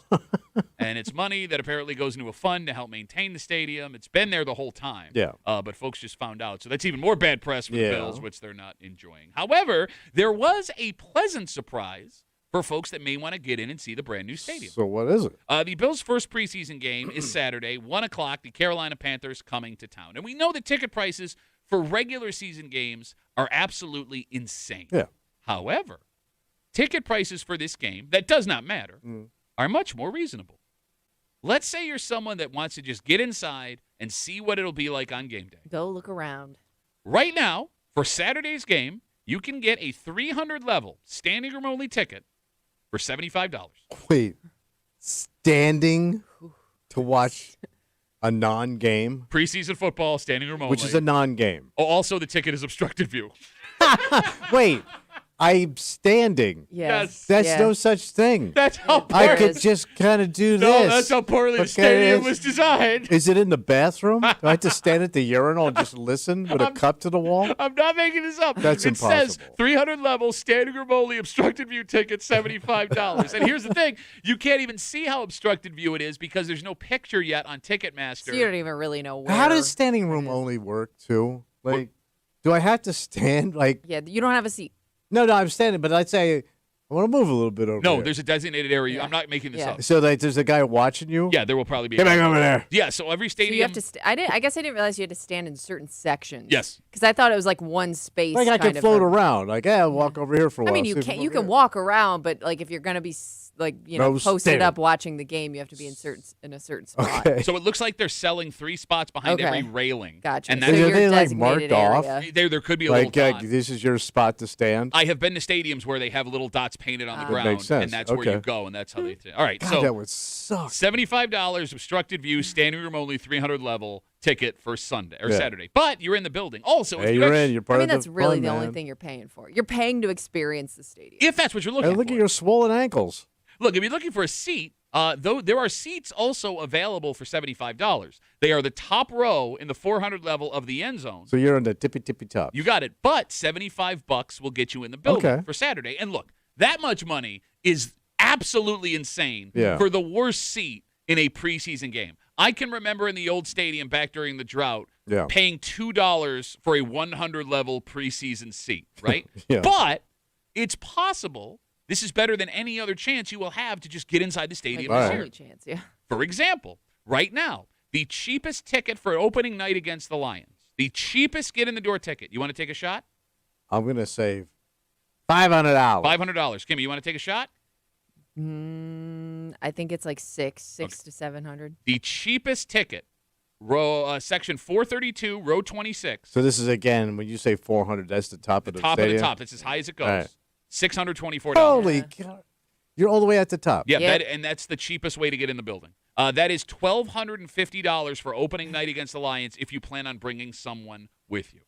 So do you pull the trigger on $75 for a game that doesn't matter, or seeing that tickets are starting to go down as we get closer to the first preseason game, do you hold and see if there's any chance that those tickets for opening night start to come down? But why would they come down? It's opening night. This is like the most unique experience. It's going to be the first time. Because people are looking forward to other points in the season, I think. So maybe they may be more likely to abandon that first game. I mean, it is the first ever game at the stadium. True. And it's going to be on national television. I mean, it's all playing into their hands. Against a good team, too. Like, I mean, I would think if you're a season Coach ticket Campbell's holder, gonna you're come. absolutely And his going to wife, get that Julie. one. Great folks, the Campbells.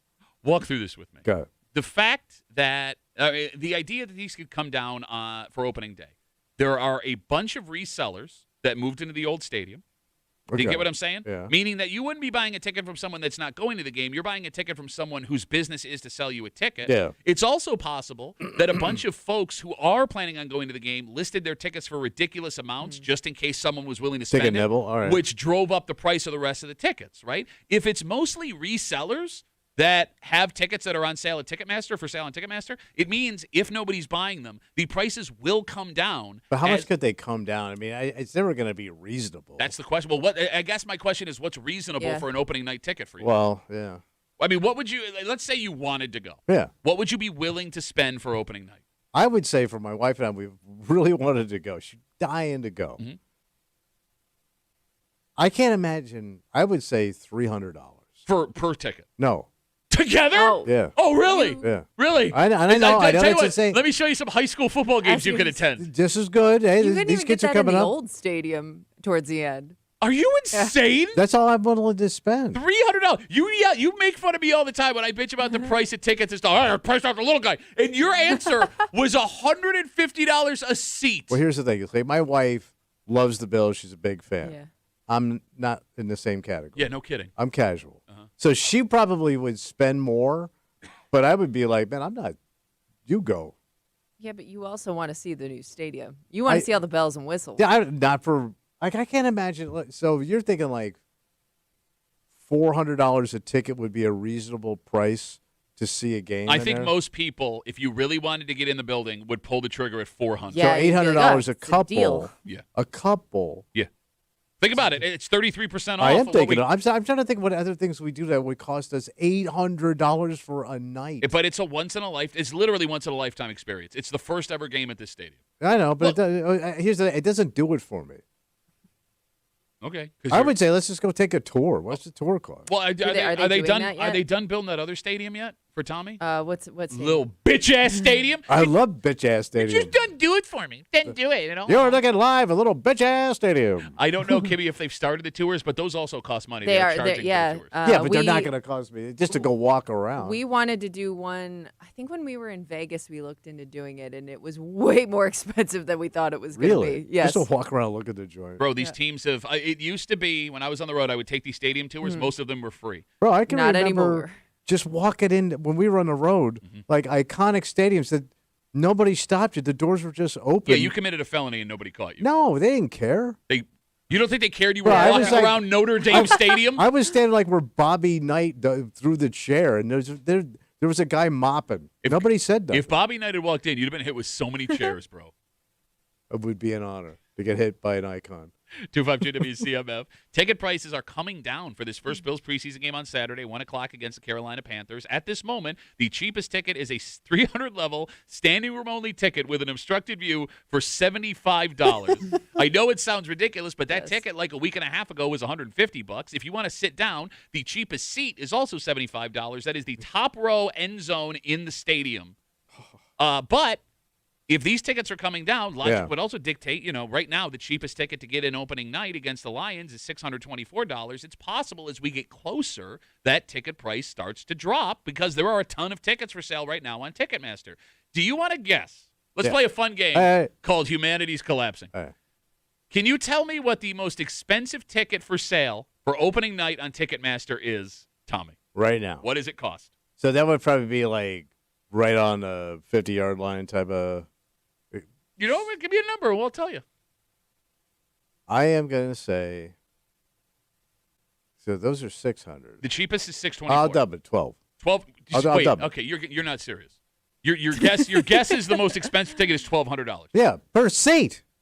You're serious? Well, for the high one's 6. I'm going to double it and say you're down here. You're 12. Kimmy, do you want to guess what the most expensive seat Let's is? go 2,500. 25. No way. Okay. You're. All right, you guessed $1,200. You can buy a used boat for $2,500. A nice boat. You guessed $1,200. Add a zero. There's no way. You had to wait $12,000. The most expensive What? seat for sale No. at Ticketmaster right now for Oh, is opening it like night. a suite? It is a seat in the 716 Oh, I Club. didn't even consider the suite. But that's not a suite. It's a club. There are Oh. separate suites. Okay, but it's special. So this isn't areas. a private club. No. This is like you're right there. There's suckers. You got it. That seat will cost you $12,485. Damn. Who would spend that? I don't know. Now I don't know I don't know anything about these new clubs. Yeah. It says the ticket gives you access to 2 different club levels, and you will have And hamburgers. you'll have radiant heat, which should come in really nice in September. Oh yeah. To buy the pair of the most expensive seats on Ticketmaster right now will cost you $25,000 for one night at a football game. And to put that into perspective, Yes. that would have been about a decade of my 2 season tickets at the old stadium, and my tickets were on the 20-yard line, Yeah. 3 rows You back. had great seats. Yes. $25,000 Hey, for a game in Buffalo, first game ever, though. and they can never take that away from you. Well, they Nope. can't. I mean, they could take away the $25,000, Well, which that's they going will if you buy it. I mean, is it weird? Like normally, I'm fascinated by the whole like club and suite level Yeah. idea. Not Yeah. that I want to be there, but I'm always like interested in like what happens there. Yeah. I have no interest in these A lot of Bills clubs. crying, I'm guessing. How can you justify? You Like can't. when I get to that game opening night and I look down at those suites, I'm gonna look at those people. If you're not getting that through your Yeah. company, Yeah. you're an idiot. Well, that's Yeah. what I was thinking. Like, if you were that big of a fan, like if you're willing to spend that kind of money on this game and being there, you would think you'd already have your own tickets. Does that make sense? Say that again. Like, if you were willing to spend that much money on one game, Yeah. you would think like that person would have had their own tickets or Well, paid for their own seats. But look, if one seat costs $12,000, what is a season of those club seats? Well, no, cost? I just mean Oh, like you mean any anywhere. Yeah, Yeah. like it just if you wanted to be in the building that Tell you bad, what, I'm why getting all not the have French your own fries. season ticket? No, All they the have, booze. Give me a pan of French fries. they have like fancy food options, like sushi and like Oh, I'm off loading up. all that stuff. How do you not load up? Frank writes us on Instagram, Duffy on WCMF. He writes, the New Jersey color is actually nickel and dime. Oh, What really sucks about the situation we're in as What Bills was that? fans right now. Look, unless you have season tickets, the better the Bills do, the harder it is to Oh, get yeah. in that stadium. Gonna right? be the hottest ticket, yeah. The good thing about the wine and cheese crowd is the folks who can afford the good seats, they don't want to be there if the team is successful. No. We've seen that in the past. So if the Bills falter, ticket prices will come down. But then you lose the excitement Exactly. Yeah, right, of the team. right. And that would mean, as a Bills fan, to get into the stadium, you would have to actively cheer for your team to lose. Yeah. And no one wants that to happen. You're pulling from to go like 5-5. I was thinking last night, which is that'd be a really bad season because they play 17 games. Oh, they moved it up? They just canceled 7 games. We're so bad, we're canceling the last 7. Yeah, that might happen. Kimmy, think about this. Yeah. If ticket prices are this ridiculous right now, and they stay, Yeah. what is a playoff ticket going to cost in this new stadium? That's Super Bowl prices. I mean, to her point, Yeah. What, 10 grand? you could get into the Super Bowl for $6,000. This club seat Yeah. for opening night costs $12,000. So I don't know. I don't even want to know, and I'm scared of what the face $6,000 value. to $8,000 for a seat to see a playoff game? I don't know. I don't. Nobody's got that money. know. Well, really? Because every seat in the Well, stadium something's is going sold to collapse. out. So it has to. Bro, people are. This isn't that a rich region of the country. I thought the same thing. Yeah. This ain't And- New York or Miami or We didn't think Hollywood they'd or sell out Sunset of. Strip. We didn't Tip, think tip, tip, tip. they would fill the stadium with season ticket holders, but they did. And every one of those people Yeah. are under contract with PSLs. So, like, I would have thought the same thing you did. I look like an idiot because there was not a seat for sale in that stadium. Oh. Enjoy your football season, everybody. All right, let's take a break. All right, look. After this discussion, what we're going to tell you now is paltry comparison. Oh. Because if you're not a sports fan, maybe you're a music fan. There is a ticket that you want to spend a lot of money Oh, on, sure. right? Whoever you are, there is someone that you consider dropping bank. Yeah. This will be the best seat you will ever have at a concert in your life. It sounds weird, though. It is so unique. The overwhelming majority of artists wouldn't even consider offering this Yeah. option. But you can have this, and it's drivable. Oh. We'll tell you what band will allow you to stand next to them. At least sit. Okay. Next, here in the break room. Let's see about.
It'll be a once-in-a-lifetime experience. Okay. And if you're a fan of this band, I can't think of anything more cool Yeah. than being able to do this. But it's going to cost you. All right. And even if you had the money and were willing to spend it, there is something a little bit awkward about this idea. Okay. You're hanging out in the break room. Rochester's Classic Rock, 96.5 WCMF. It's been a hell of a run for this band the last couple of years, and they are capping it all off, celebrating their 50th anniversary on tour. We're talking Foreigner, baby. Oh.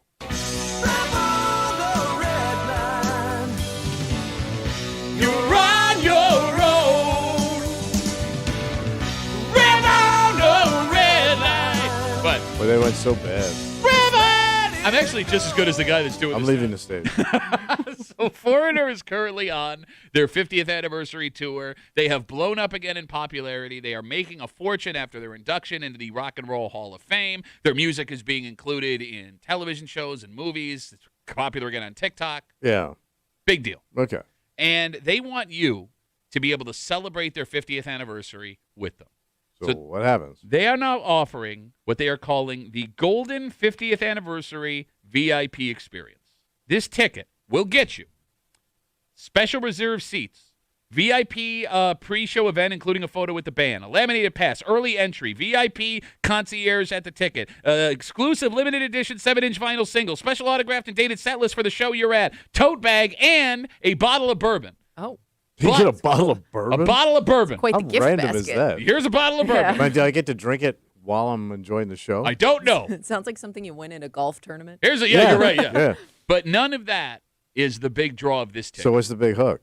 For 3 songs at the shows they are offering this VIP package, you get to sit on stage with the band while they perform. Okay. pretty cool. I've never, like, where do you sit? I don't know. Like, are you facing the crowd or are you facing the band? I don't know. Are you sitting off to the side? It's probably off to the side. Well, right? off to the side's not on You're not stage. going to be Kimmy. on display. It kind of sounds like you're on display right. because they only let you do it for 3 songs. All right. All of this can be yours for the low, low price of $1,000 a ticket. Oh, I actually thought it was going to be more. Same. After we talked all this. I was Yeah. going to say I probably should have broken Our the- brains are warped. I probably should have broken these breaks up. Well, I mean, look, and when you look at the price of like modern concert tickets, even $1,000 without talking about the bills is, Yeah. I mean, reasonable is the wrong word, but you're right, it should be more. All right, so Mick's not touring anymore. No, right? he may not be conscious.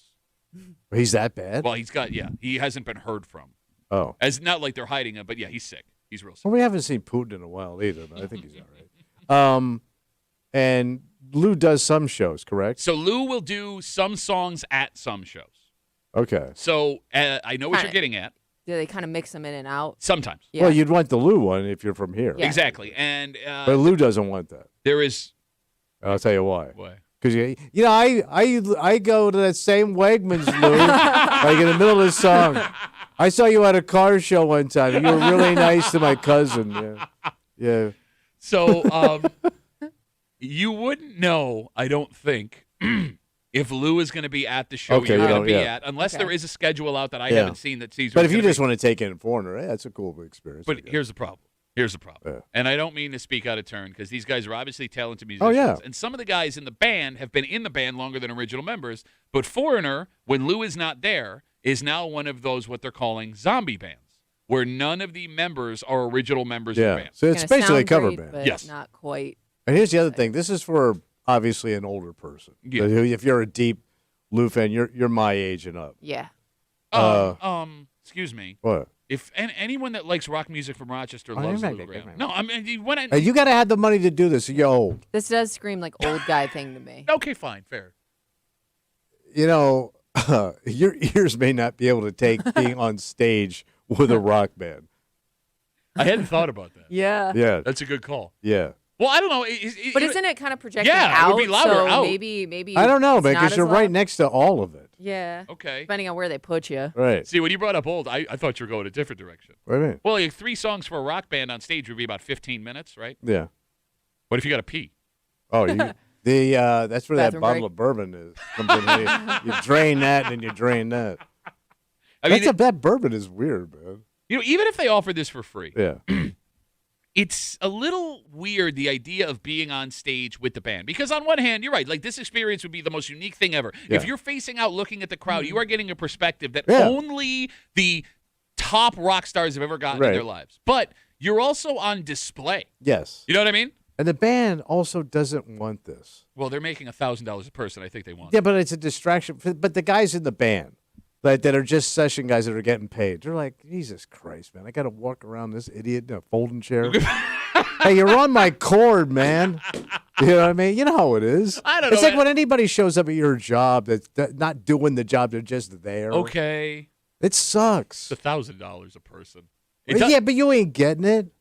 So it says it's limited edition, but it doesn't say Well, what. yeah, I hope so. It doesn't say what limited edition is. Yeah, how many people are on stage? We don't know. So I don't know if it's 2. I don't know if it's 10. I don't know if it's 50. I mean, you'd think you'd put as many people as you could if they're willing to spend $1,000. Yeah, but then it just doesn't seem so cool if it's like a bleacher on stage. Yeah, but you wouldn't know that until you got there. Yeah, true. You know what I mean? Like, I think I'd be in. I think that I would, like, if somebody offered me the ticket, I'd be like, yeah, I want to try this. Yeah, but here's the other thing. Like, you can't talk when you're up there because it'll be distracting to the guys, right? Okay. But that'd be hard. To not, what are you going to say? Let's say you're with your wife. Okay. Hey, this is pretty cool. Just shut up. I could see somebody getting a little too comfortable on stage and thinking they're part of the show. You know, because that's the kind of arrogant dick that's going to buy this You're going to get some air guitar. Right. What if your wife gets up and starts sing along, getting her groove on, her old lady groove? Well, they would probably want that. It shows you're having a good time. It's better that they're grooving than just sitting there politely. Oh, I don't know what would be more like shocking to see, because I think if they weren't bobbing their head along or moving at all, bobbing's okay. I think kind of takes away from the show a little bit. But when mom gets up and gets her mom dance on, like she does at weddings. 252 WCMF. We're talking about the golden VIP ticket that Foreigner is now offering for a few shows on their 50th anniversary tour. One of them is Saratoga, by the way. So if you are interested in this, you can go do this at Saratoga. It's a great place. The ticket, it's VIP, early entry, backstage stuff. You get an autographed you can go through the stalls. set list, limited edition 7-inch vinyl. You get a bottle of bourbon, and your ticket will include 3 songs. You are allowed to sit on stage and watch the band. I also think the bigger the band would be, the less I would want to do this. The bigger the band? Yeah. So like SPAC, what is it? Saratoga Mm-hmm. seats like what? Like 5,000 to 7,000 people. Does that sound about right? Maybe it's bigger. That's cool. If this was like Billy Joel or the Stones or Elton John or Paul McCartney, I don't know if I'd want to be on stage with 20,000 people looking at me. Yeah, but then you would really get that energy of what it's like to be a rock star. I think that would make me anxious. Yeah, I think sure. Think you want that until it comes time to step on that stage or wherever they have you on display, and you might get super, like you might feel stage fright all of a sudden and not know what to do with it. Do they announce you as you're walking on stage? Like they go, now for this next set, they say these people, so they paid all this money, so here's more distraction that you don't want. So what you're wondering then, like if I were to like buy this ticket for like the Stones, would Mick then personally introduce me walking on stage? Get a load of this doofus coming up on stage. Thinks he's a big shot with his $1,000. I just spent a whole bunch of money to be Shut on up! stage. Don't be corn. I'm just thinking about the massive humanity. All right. Yeah. Look, I think the most people I was ever on stage in front of was like 5,000 people, and they weren't there for me, right? But I do remember being like, this is a lot of people. Yeah, feeling overwhelmed. Yes, and it wasn't even like a stage fright thing. It was like when you have that many eyes facing your way, and they weren't like rowdy or anything. They were just sitting there politely because I was telling jokes. I was like sitting there politely. The more quiet the crowd, the more nerve-wracking. No, I'm thinking like if I am looking out at a massive humanity of 20,000 people going nuts that are all losing their mind, I think I'd freak out. Oh. Yeah, I you think might. like just the idea of they could rush the stage, we're all going to die. Yeah, true. They can't stop them. You can't stop them. All right, let's take a break. Sexual fantasy is a vital part of a healthy relationship. Okay. Right? What's going on in your dirty little mind? Well, I don't want to tell you, but when it comes to this discussion we had 2 weeks ago, we discovered what was going on in the dirty little minds of the average woman. Well. And it wasn't something that was promising for men. We got a lot of reaction off of this discussion we had. A lot of angry men. Yeah. That didn't want to hear it. Yeah, well, they were having a hard time coming to terms with what we stumbled upon here. But one man above all is here to argue that if you are a married person with a sexual fantasy, you are doing something wrong. Oh. And we will get into it. Hate Mail of the Week coming up next here in the break room on CMF.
you talk to any older man about marriage, Yeah. most of them will have the same kind of take.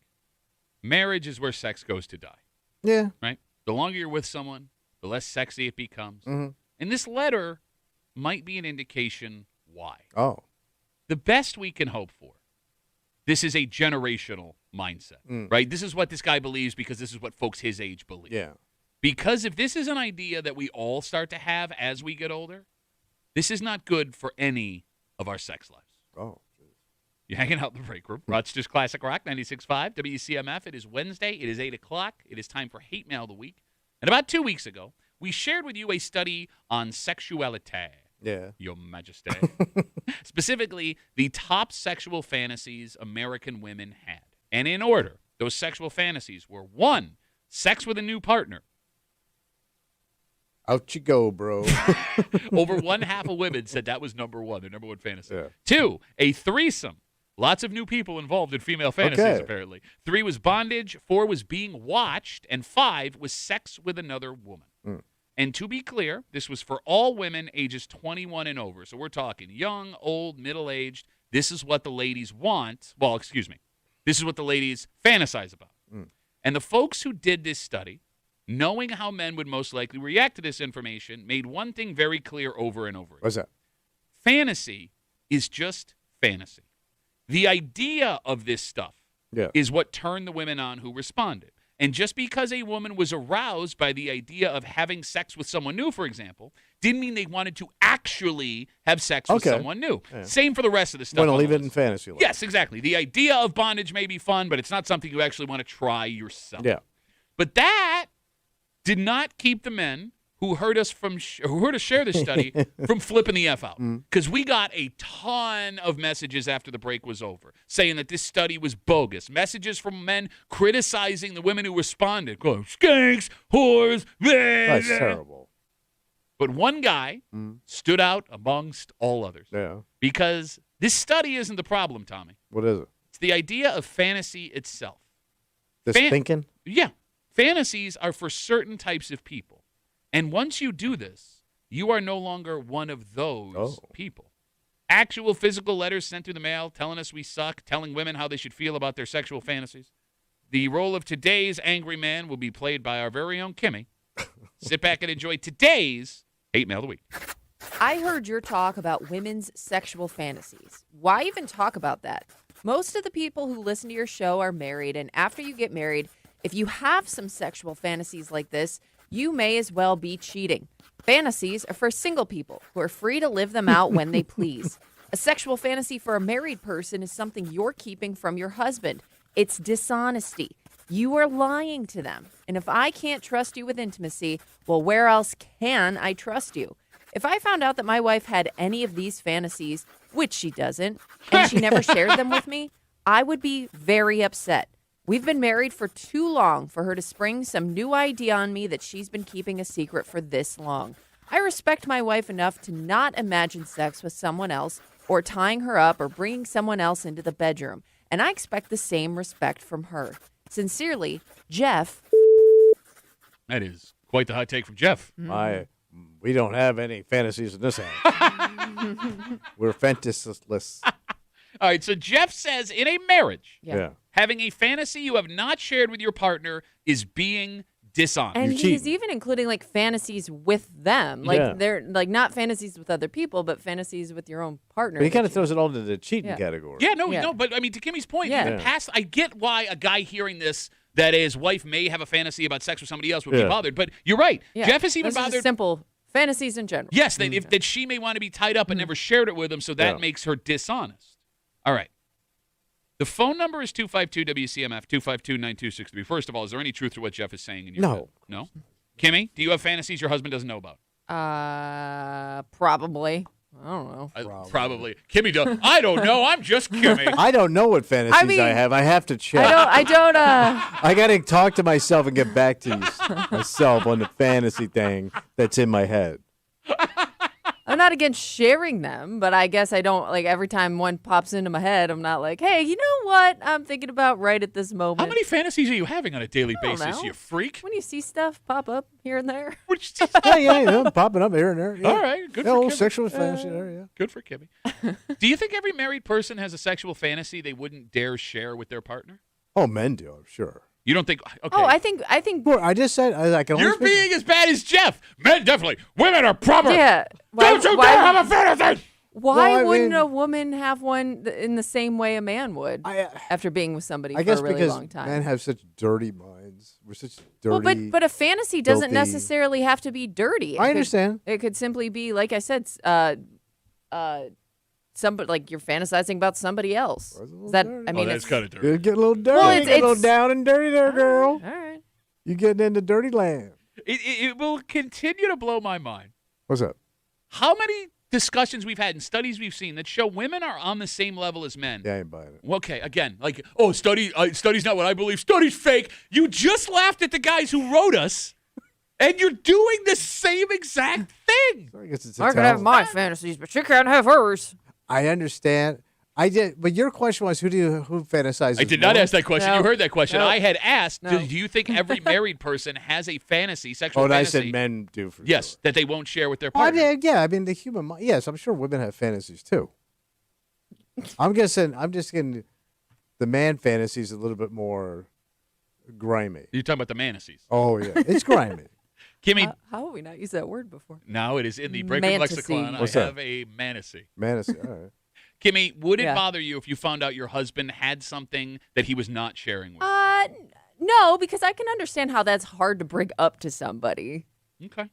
I think everybody probably has some part of themselves that they keep from their significant other. Well, I think fear is only part of it, though, right? Because, look, a big part of it probably is you're afraid of what they think about you, Yeah. right? You don't want to be judged. Part of it could also be you don't want to actually do it, and you think if you share this with your partner, they're going to go down You don't that want them to road. take it so literally. Okay. but yeah. You also may know that they would get weird or insecure. Sure. Right. Right? Or they may get creeped You out. don't want to hurt anybody's feelings. Exactly. Well, like for example, like there are some things that your partner simply can't do. They don't look like this person. They don't act like this person. They're not built like this person. Therefore, that fantasy that you have wouldn't work in your relationship. Oh, okay. And if they found out about that fantasy, well, I would understand why that person would be insecure about what they're bringing to you. And it's not like you can control what you find attractive. No. Like you don't go out shopping for sexual fantasies. No, it just pops into your head, like Kimmy said. It just shows up. Yeah, like Kimmy, like she's walking around 20 times a day. She got a new sexual fantasy. Yeah. She just told us. Not in this room. Ow. Ah, that hurt. Come on.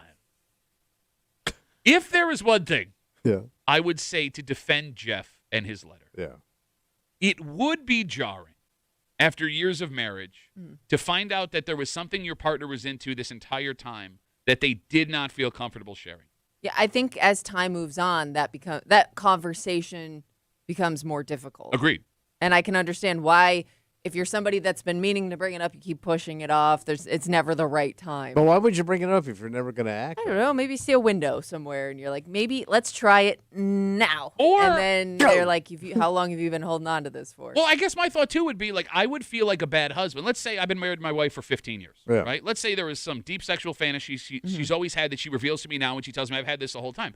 The fact that I haven't, like, noticed it would bother me. Yeah, but you're not looking for it. Well, I You'd have know. to see definitive signs of this fantasy. I That's would tough. But like you know, or maybe it would bother you that she didn't feel open enough to share early on. that I understand, right? Because like you said early on, when you're still trying to look like you I'm know, not saying it's anybody's fault, but I could see, I guess maybe like, was I projecting that I was closed off to that idea? yeah, okay, there's that. Yeah. Also, like I like to think my wife and I have a really good intimate relationship. Yeah, I'm there you laying go. it down. Mm-hmm. But I also like to think I'm perceptive to her needs. So the fact that I wouldn't have Right. noticed something like this in 15 years would make me feel like a bad husband. I think I was putting too much pressure on you. Or you're selfish. Yes, I'm very One of sorry. those two things Yeah. there. No, I mean, like, either they're going to let you know early on or they're going to keep that secret forever. Because like Kimmy said, it gets Which is to, fine. It's their prerogative to hold it or release it. You're right. That is the right answer. Yeah. But it doesn't mean it wouldn't have an effect on someone if they found out down the road, you know, you had this and they didn't feel But comfortable. your partner may stimulate themselves thinking about this when you're not around. Like that's their thing. How do you Why say would they it? tell you that, though? It also blows my mind that you can say it as scientifically as possible, and I'm still deeply bothered by the way. No, again, Stimulate yourself. not a compliment. But no, don't you? I mean, I would think that's pretty normal. Like it's just a fantasy. Yes, you're right. They're never going to act on it. Yeah. They don't want to do it with you. They don't want to do it with anybody. No, I agree with you. So, if, they want to go off and do that. Fine. Still, It doesn't hurt anybody. I mean, it's a victimless crime. yes and no. Look, How does it hurt you? okay, you're right. It doesn't. I get why they would keep it a secret, and it is not any of my business if they don't want to share it with me. But when you say it is a victimless crime, selfishly, again, I would feel like I am not doing my job as a partner. That one, I wasn't aware of this, and two, you think I can't do this for you. Oh, you wouldn't be open to She the doesn't idea. want you to do it for. I Yeah, understand, but but I want to do it. No, No, I want to. but- No, but- I'm going to tie you up. But To no, his but one point, of I- the fantasies may be somebody else I'll or put a on- threesome. I'll So put on a you- wig.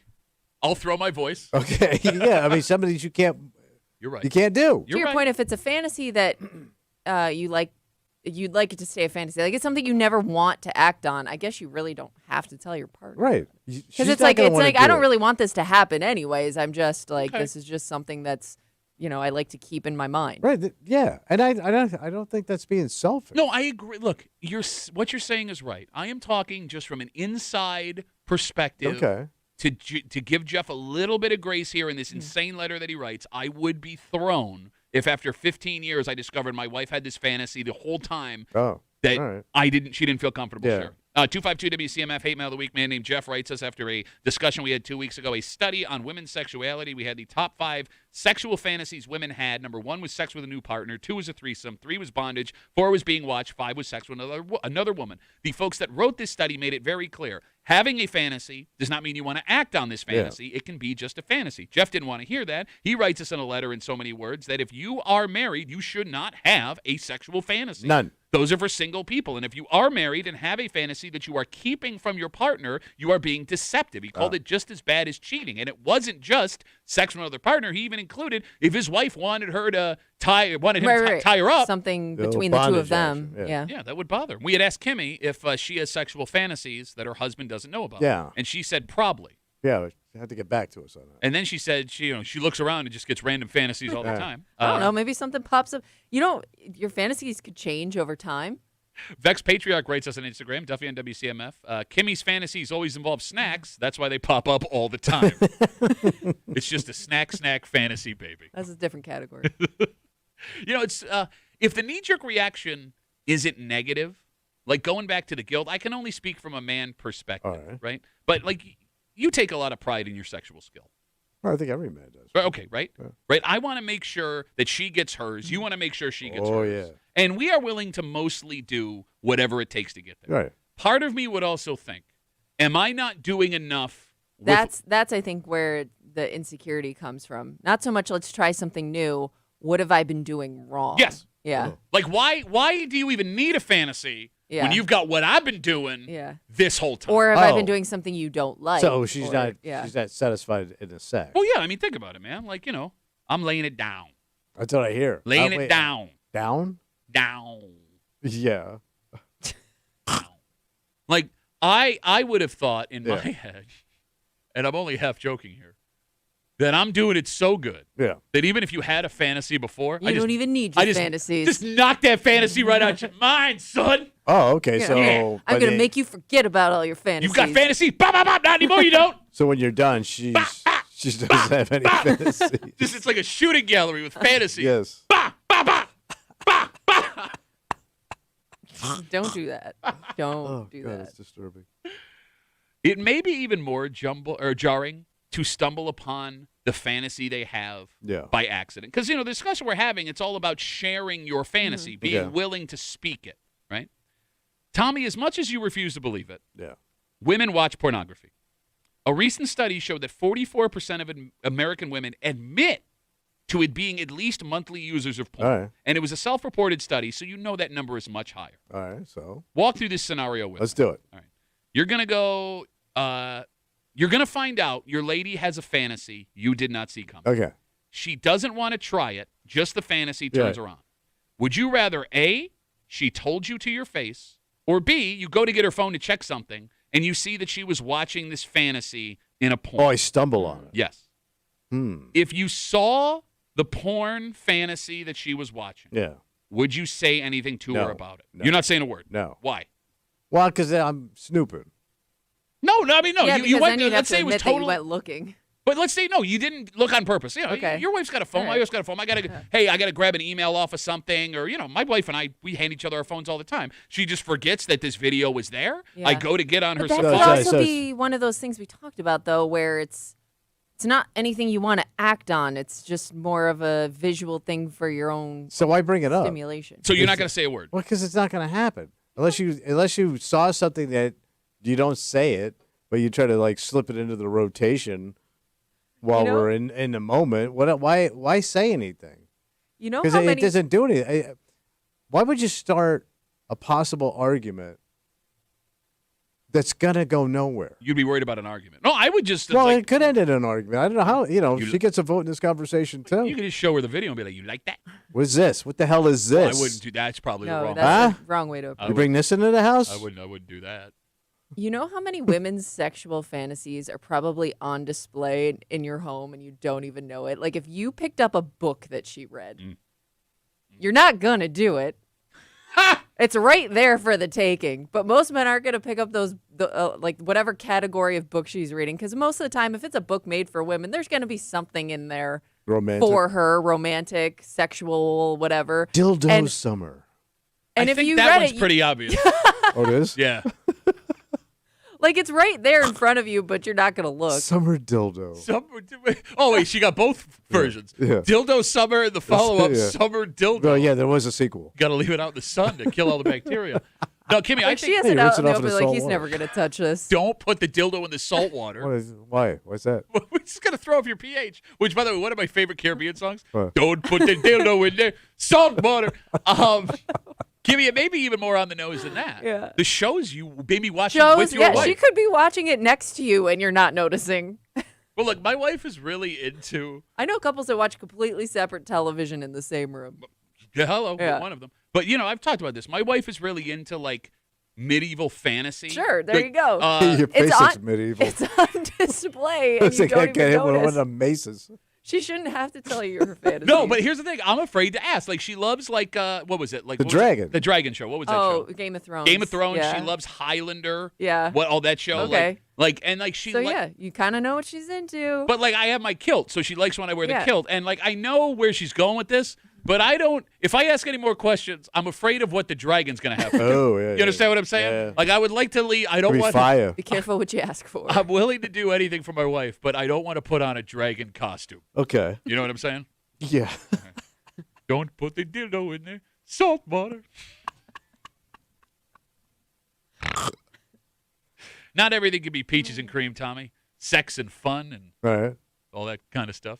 Sometimes arguments show up in the house. Oh, sure. This story is an argument that showed up in the house that got way out of control. And this argument started over something that most people have in their house. Oh.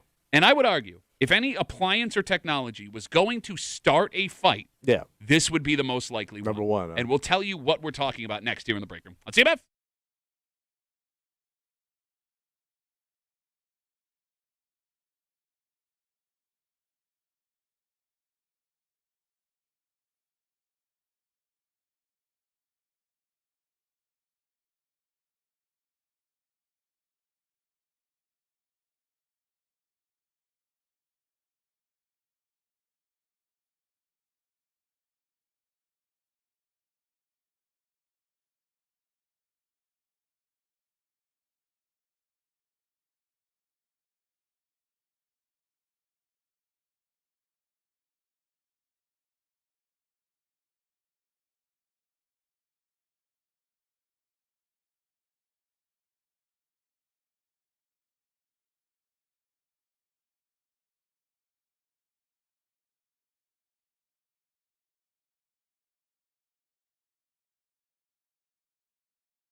It's not just personal problems that can cause fights, arguments, issues at home. What else? Right? Well, stuff that you have inside the house can raise tension. And I don't mean like things you don't want them to find. I mean things you use every single day. Oh. Because I would make the argument, if there was one appliance piece of technology in your house that was going to start this kind of issue, it's always going to be this one.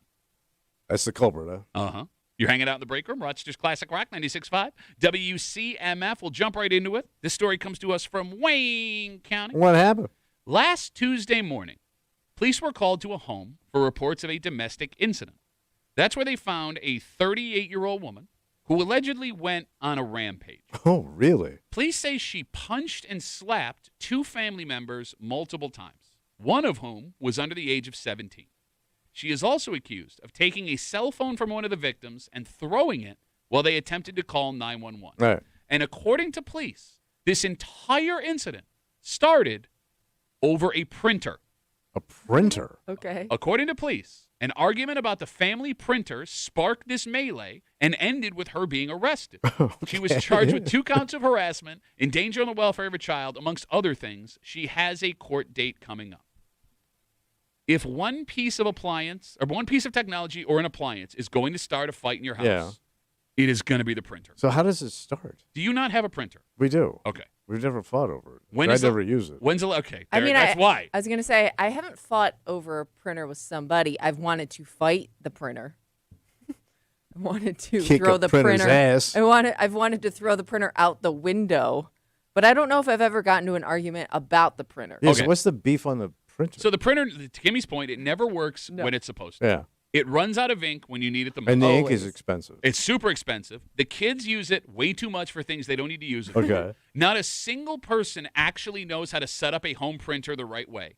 And everyone has a different idea of how you're supposed to fix it when it goes on the fritz. Yeah.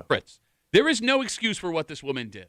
But I completely understand how a family fight could start over frustrations due to the printer. I hate my printer. My wife and I get in fights over the printer all the time. Oh. Because both of us have a different way of how to handle the printer. I know how to make it work. She stands there for 45 minutes, asks me to do a bunch of things, and then goes, I don't know. And now it's 45 minutes of my life I can never get back. The amount of times I've had to print out work stuff that I need or financial something that we need. I didn't think people there's- did it anymore. Yeah, same. Like printed things. Because I remember when everybody used to print their pictures from home? Yeah. That had to cause so many issues within the house, especially if you had teenage kids at the time. I printed out all my pictures and until the ink was gone, and then I would just leave it. So to your point, of the 5 biggest arguments that ever happened in my home growing up, 3 of them involved exactly what you're The describing. printer. Yeah. Even when you were a kid. Yeah. How am I supposed to? I'm trying to print out pictures of Kelly Holcomb, former Stuff you Bills wanted to quarterback. post on your wall. Yeah, Stupid stuff. Yeah. I got a locker I'm trying to decorate at school here, and I Yeah. need this Willis McGahee picture. Right. And sure, it used all the ink, but look how cool this looks. No, man, I'm telling you, you bring a printer into your house, Really? you are inviting Into your conflict. house? Like I I always mean, thought it like causes- the thermostat would be the big one. Okay, that's a good one. Because Yeah. we are in thermostat time. Well, what's good about the thermostat is I still think, and we've talked about this before, Yeah. the last bastion of dad control is the thermostat. That most dads can put their foot down and Okay. the kind family of, will yeah, go. somebody has, taken control of that. Exactly. The printer doesn't leave you when it comes to arguments because if you have a printer at work, that causes arguments at work. Also true. You will get emails about the printer at work, who didn't load it, if you're the last to use it, or if you're printing out too much stuff, you're gonna hear about it. It's happening here right now. Our printer has no paper. We don't know where the paper is. Yeah. Nobody locked up. We don't really Yeah. it's nobody's designated job to restock the printer. So because of that, arguments always happen. All right, so, and here, it's been 4 days. No one can print anything because they don't But trust. nobody's thought to bring paper in. I'm not gonna buy I'm paper. not going to spend a whole goddamn $4 on paper. I don't even know what paper costs anymore. Actually, neither do I. 252 WCMF. Again, out in Wayne County, 38-year-old woman was arrested after she allegedly punched and slapped 2 family members multiple times, one under the age of 17, also accused of taking a cell phone from one of the victims and throwing it while they were attempting to call 911. All of this started, according to police, because of a printer. She's been charged with a whole bunch of stuff. She's got a court date coming up. All right, so you had mentioned the thermostat. Yes. Okay. If it's not the printer, what is the appliance or piece of technology that is most likely to cause an argument in your house? Another one I would think is the remote. Okay. Where is it? Why do you leave it here? I don't know how to work it.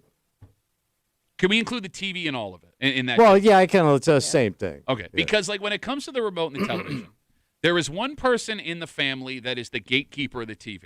Yeah. Which can always be frustrating. Like one person in the house has veto power over everything. Yeah. You brought up, I don't know how this works. Yeah. I need you to do it. Yeah. Do it for me. Do it. Mm-hmm. Well, I think that does the TV and the internet go hand in hand because the router is always an issue, and like whenever I'm having issues with it, I'm just done dealing with. I'll just wait for it to work again. Whereas my husband likes to troubleshoot, and it works when he does it, but I just don't even bother. Can we talk about something that Kimmy just What's that? accidentally brought up? All right. Is there a relationship in America where the woman knows how to work the television or the Wi-Fi? No. None. How did that happen? I don't know. But she could be in that field of work. Yeah. And she still doesn't want to work it. Like, Kimmy's not dumb. No. Your wife is not dumb. No. My wife is not dumb. No. None of you, But your wife you're or just my gonna do it. No, though. but like Can you just go fix it, please? it's not hard. It's like Yeah, my but- wife. But you do it better. What? Unplug the router and plug it back Yeah, in. you turn it off, turn it on. That's all you have to do. Let her reboot. I have showed my wife how to do this 5 times. She doesn't know how to do it. I I think have. she does. She just wants you to do it. Okay. I am pulled Or away. she's not gonna bother. I'm pulled away from whatever I'm doing when she wants to watch one of her shows on streaming Yes. because she doesn't know how to get to that specific show on that specific streaming service. Yes. That's an ongoing issue. She's an MD. She does surgeries. She's brilliant. She went to an Ivy League medical school. And I have to pull up Game of Thrones. And I don't get how that works. So when we do Bill Gray football. Yeah. Yeah. Okay, so when I had to go do that and she wants to watch the Bills game, I had to set that up on both TVs because she gets So it's nervous ready. and walks around. Yeah. So she wants it on both Yeah. TVs. And if one of them gets knocked out for some reason, that TV's just going to be dark till I get home. How do you not? How? Mm. No, but you've had a TV. You had a router before you met your husband. Yeah. What, did you just not use them? No, I did. Kind of. It Maybe. I no, don't it's- know. No, but It you always can't even fixes explain it. itself. I don't You know. can't even explain. It doesn't fix it. Kind of does after It is- time. It comes back again. I'm telling you, all you women listening, you do not know how frustrating it is that whatever you are doing, you have to drop it to go fix the TV or the Wi-Fi. Yes. And fix is put it on the channel I'd like, please. Yes. Put it back on. All right, we got Instagram messages coming in. Duffy on WCMF. A sneaky fight appliance? Yeah. Dustin writes us, and he's right. The washer. Oh, the Oh. washer dryer Washer situation? Yeah. Oh, I don't even bother with that. What do you mean you don't bother? Well, I mean, like, because we do our own separate laundry Okay. for the Me most too. part. So, like, it never crosses over most of the time. Yeah, our laundries don't touch. Okay. Even if your laundries don't touch, when Yeah. it comes to the washer, who uses it? Oh, the settings. When you use it, don't even get me How started. do you leave the settings? So I leave the settings the way it came. I leave it to factory settings. My wife, I'll put them back. If I got to change it, I'll put them back. We mean like extra spin or something Like, like You that. put it back to the hot, normal. cold, yeah, whatever You put it it back to is. the normal cycle. Okay. Exactly. But you got to switch it based on what you're washing. No, Right, but when you're done, Thank you. switch it up to the Oh. top. So if Thank you. so we're ready to go. Mine doesn't have like a normal. It's Yeah, like but you have well, to always it's like the choose. regular setting, whatever that is. My wife will just leave it on whatever it was, and then Yeah. half the time I'll start it. 5 minutes in, I'll realize, oh crap! And the other thing is the lint trap. Oh, Oh. my God! My husband oh my does not God. clear the lint. You know, actually, biggest pet peeve, he leaves his clothes in the dryer. So I'm always unloading the dryer. Well, he doesn't take them out? Well, what's wrong with that? He'll go and get his clothes Well, that yeah, he needs that's- out of the dryer No, that and makes leave the sense. rest of the They're just clothes in sitting the there? dryer. That's dryer. perfectly. No, that's- but what if I need to use it? No, Then you I gotta got to fold your unload your clothes. crap Okay. and put my stuff in there No, and then right. put your stuff back in the dryer. Leaving the clothes in the dryer is fine. That's No, No, no, it's no, not. no, it is. No, it's No, not. It's just- no, it's Well, not. No, it's No. absolutely not. It's one step I Take don't. them out of the dryer. Why would you leave them there? You're not done doing your laundry. No, He'll I be am. like, They're oh, I dry. didn't have It's done. time before I went to work, and it's still all. He'll It's go such a grab like closet. socks out of the dryer and keep the rest of it in there. Again, I don't understand what the problem is. My wife and kids are out of town. They've been out of town since Saturday. I did a load of laundry on Saturday night. Yeah. Yeah. It is in the dryer. But it's gonna get all wrinkly in there. No, it's fine. Every night I go in and I get my socks and my underwear. that I Refluff need. it. Yeah, you just, No, everything has to be pulled out and Yes. put away. okay, because you're a psycho. Yeah, yes, no, I am. That's not being a psycho. That's, that's just a- how you do laundry. But that's like leaving the settings back to normal. No, it's not. Because you're not going to accidentally dry. How can you have that take on the washing machine and then leave your stuff in the dryer? Here's why. Yeah, it's not a drawer. Here's why. Oh, Mike, what are you? No, he's right. It's not a drawer. I'm Team Tommy. It's not a drawer. Here's why. If you leave the settings on something else in the washing machine, I'm going to damage my clothes. You could. You could do severe damage. If I leave my stuff in the dryer, it's not going to damage your clothes. No, it's just but annoying. it's an issue. I got to pull them out. Oh, you're going to pull them out? Yes. Oh, no. And then I'm going to end up folding them Oh, because no, I just want to get rid of them. Okay, well, oh, wow. So that's why she leaves them in there. My husband had the audacity once when I pulled his clothes out of the dryer to tell me I put them in the wrong laundry bin. He's like, you got to put it in the wider one, not the tall one. Yeah. You could take them out of the dryer no yourself kidding, and put man. them where you'd like them. Oh, I'm sorry. Is he not spending enough time being a hero? Saving people's lives? Oh, radio girl doesn't want to empty the dryer while her husband's running into burning building. How dare you? What? How I don't know dare how you you? prefer your clothes out of the dryer. In my so house- just take care of it yourself. In my house, we back the red. All right. And we let them leave their clothes in the dryer. Also seems like a fire hazard. Just saying. Oh, that's Wait, a good why? point. It's off. It's off. But he turns it and he leaves it and then he forgets they're in there. All right, now that you bring that up, can I something else that chaps my ass about the dryer? What's that? All right. My wife will turn the dryer on and leave the house. Well, sometimes you have to. No. I don't like doing that either. No. But occasionally I have No, to. you do not. You let it. You're not It could be a hazard. supposed You to. put it back in when you get back Over home. 300 fires from the dryer happen each year in the United States of America. If that dryer is on, I am not leaving the house. Because you think it's going to burn up. Yes, well, because again, going I back do to the have lint a fear trap of it. thing, my wife will not empty the lint trap. So if she puts stuff in the dryer and she goes, "Time to go," is no hell. The hell it is. Yeah. No, it ain't.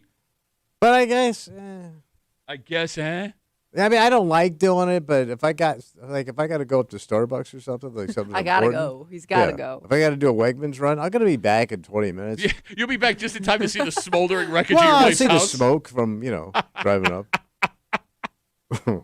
So the lint trap thing, I think I found a solution.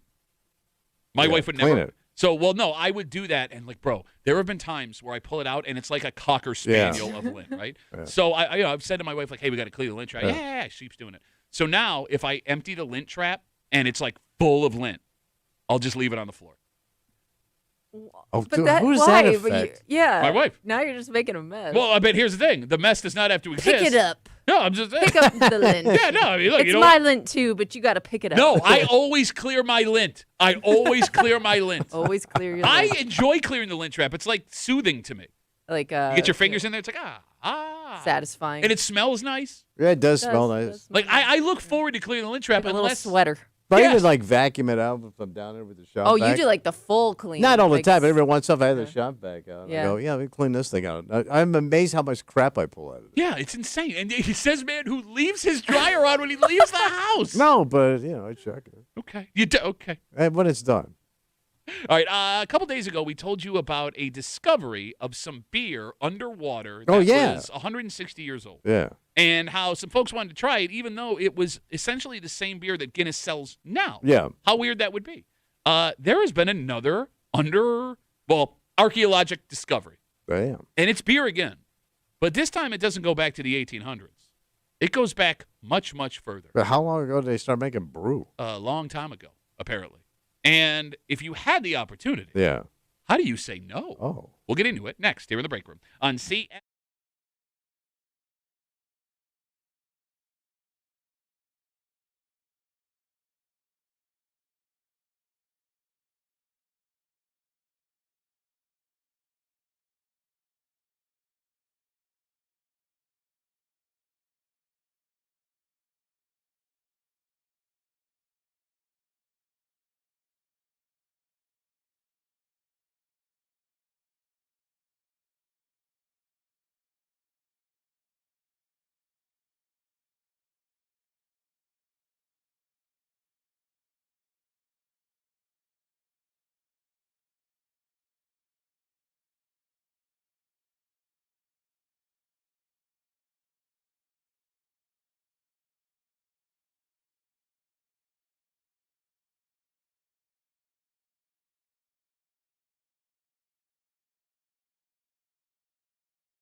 I guess there would be no way to know how this would affect you until you tried it. Okay. I mean, you could only guess. And, I mean, alcohol, probably even this old, would be all right? I guess. Even with the risk of it doing some potential harm. I mean, this is such a unique opportunity. You're saying this thing's like super asshole. You won't believe how old. You're hanging out in the break room. Ancient. Yeah, exactly. Like beyond ancient. You're hanging out in the break room. Rochester's Classic Rock 96.5 WCMF. We told you the other day about a recent shipwreck that was discovered off the coast of the United Kingdom, where they found in it cases of bottles of sealed Guinness beer. Wow. And this Guinness beer was produced 160 years ago. In the 1800s. And they said that the water had preserved it so well that they most likely would be able to pop the tops and drink the beer if they wanted. That's amazing. And I had thought, and we were talking about it, right? Like with Guinness, the recipe hasn't changed. Probably not. It's probably the same beer in that bottle that they make at the Guinness factory today. Yeah. So, like, the risk of getting sick potentially versus trying a beer that would be not as good as the same beer you can get now, why would you do it? All right. This story's a little bit different. Recently, researchers were excavating a cemetery in China. China? Yes, when they came across a bunch of tombs they were unaware of. And inside one of those tombs was a bronze vessel containing almost 4 liters of beer. They believe the beer is 2,000 years old. Damn, that's Jesus. Yes, could be over 2,000 years old, around biblical times. Right. They believe that the beer, what they're calling the beer, is made from millet. Am I saying that the right way? I have no idea what that is. Millet. Never heard it. Like a grape? Millet, wheat, and barley. Kimmy, can we Google Millet? So it's like fermented. Yes, I mean, but they call it beer. All right. It looks almost like tropical. It's small-seeded annual grasses. So there you go. Yeah. Don't sound good. Got that. They also say the environment of the bronze bottle it was in and it being underground kept it preserved. Oh, so it could be okay. It could be drinkable.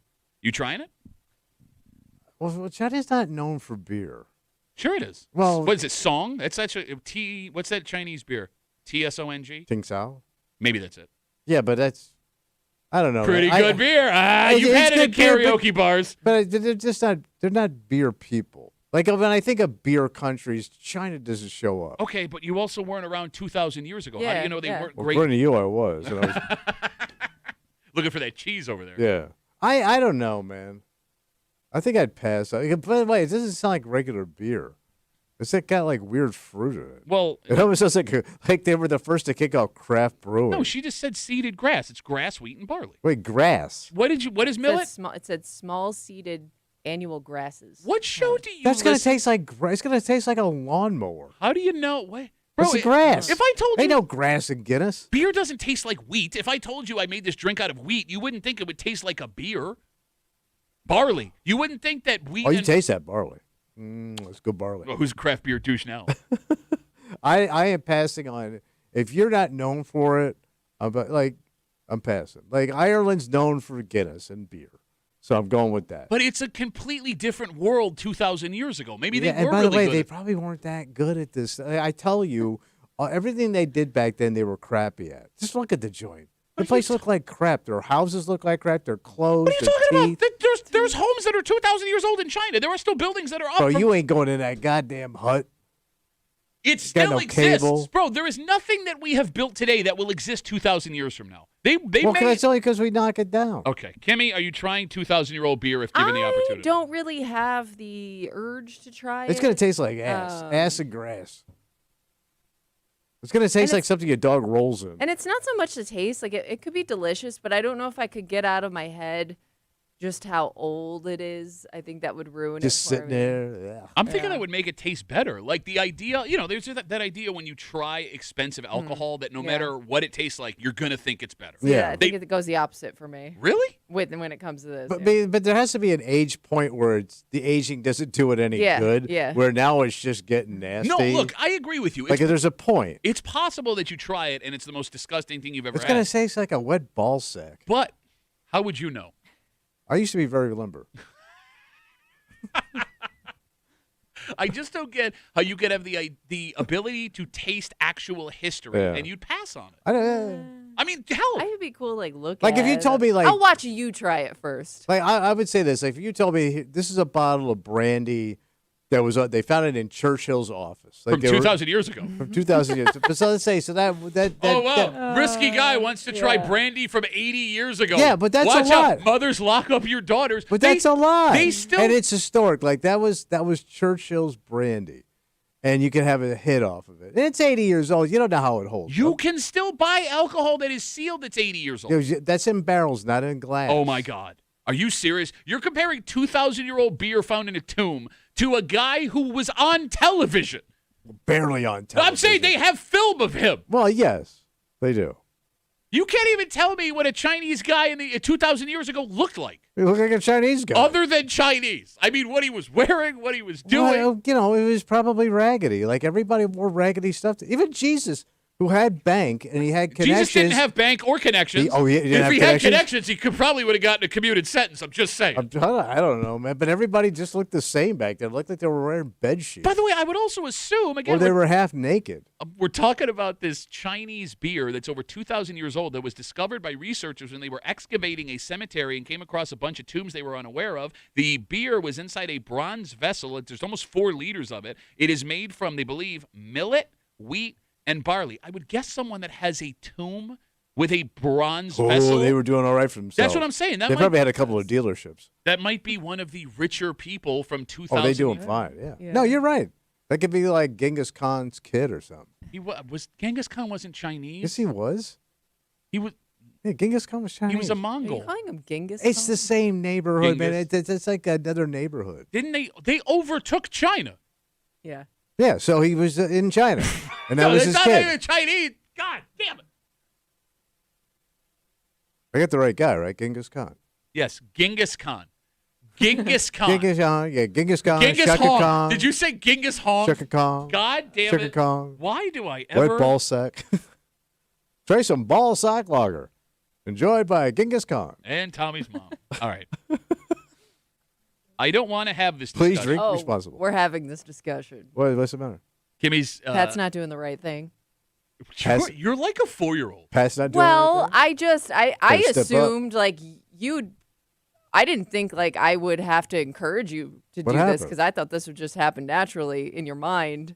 All right. First off, Kimmy said if we didn't talk about this, that she would tattle on me. Oh, tattletale. And I guess maybe I can pitch my case because there is a woman who did something super duper So sweet. nice. Oh, wow. Like and like even Yes. this like Yeah. I have a whole letter like Yeah. something that was Oh, my sent. God. and Did all- like a very kind thing. Yeah. Specifically for Pat. yes, and she sent me something that she was unaware that she sent me. She just didn't know. All right. And this is really unique and it's really cool. And Wow. she sent it to me, Kimmy, Mm-hmm.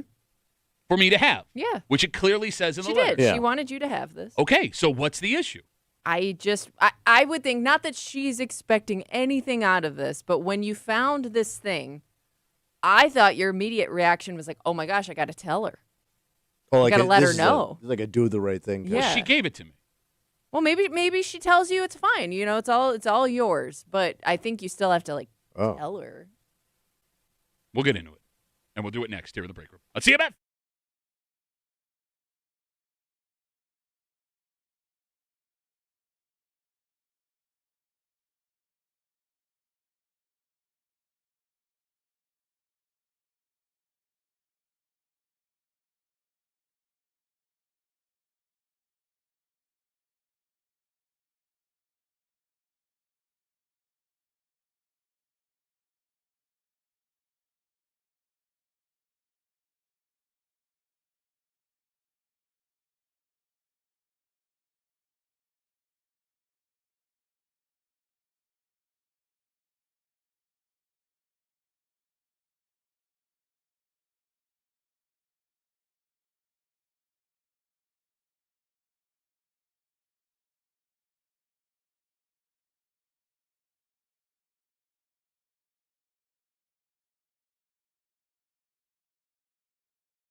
How can we even be sure what the right thing is here to do?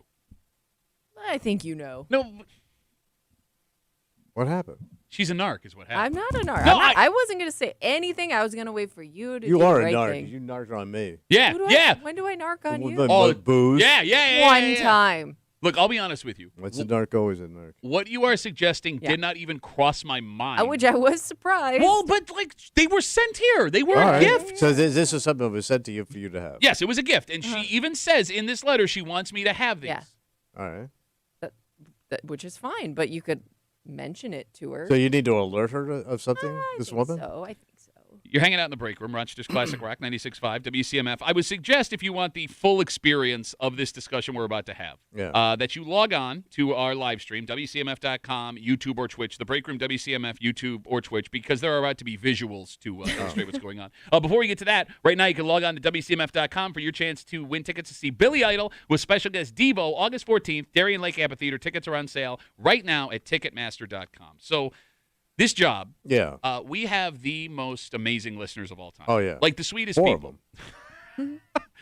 All the time we have things sent to us. Yeah. And it's never anything super valuable, right? But it's really sweet stuff that people, they're thinking of us and Kind we'll of have a relates to discussion. something we're talking about. or Exactly, going on. right? Yeah. Like I have a whole desk here of little trinkets that people will send. We'll have a discussion and I think it's cool. And all of a sudden, here's an Oscar Mayer Wienermobile whistle or an Ernie Clement rookie card and all this fun stuff. I got the, starting lineup action figures from the Sabres that were sent here and these trolls, Bills and Sabres trolls, like very sweet stuff. If you listen to the show, I love nerdy sports memorabilia. So with that, I get into work yesterday, and there's a box on my desk addressed to me from a woman named Kathy. And I open up the box, and inside the box are 2 open boxes of Topps baseball cards. Oh, wow. All right, I'm showing them on the live stream right now, right? And she's already opened the packs of cards, but she includes a letter. And this comes from Kathy. Yeah, what'd she say? Kathy writes, I was looking for the $50 million gold Shohei Ohtani card. Aren't we all?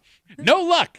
Anyway, I thought of you when I found a couple of Toronto Blue Jays cards with your boy Ernie Clement. Oh, wow. So they're in that box. Yeah, there's an Ernie Clement card. She even went through and separated them all. Oh, wow. This is how sweet this woman is. Yeah. She separated the Blue Jays cards and put them in a separate bag. She did all this work. Yes, from all the other open cards that she sent me in these boxes. And she pays for the postage and she sends it along. And I am touched. Yeah. I am touched. It was a very sweet move. She even double-checked to make sure you got them. She seems like a very sweet woman. So she goes on in the letter, enjoy the collection, pass on what you don't want, and keep looking for that money card. And honestly, I opened up this yesterday, I'm like, oh my God. What is a handwritten letter? So sweet. Such a sweet thing to do. So after the show, I'm a big sports nerd. Yeah. So what'd you get? I'm all excited. So first off, I took out my Ernie Clement card and I put it on my desk. So that's going to live on my desk forever. So I'm sitting in the chair over here and I'm going through all the cards. And, these Topps cards, when it comes to the price relative to other sports cards, they're pretty inexpensive. All right. You can go get something like this at Target, right? But this woman did probably spend $60 to $70 on these boxes of cards and sent them along to me.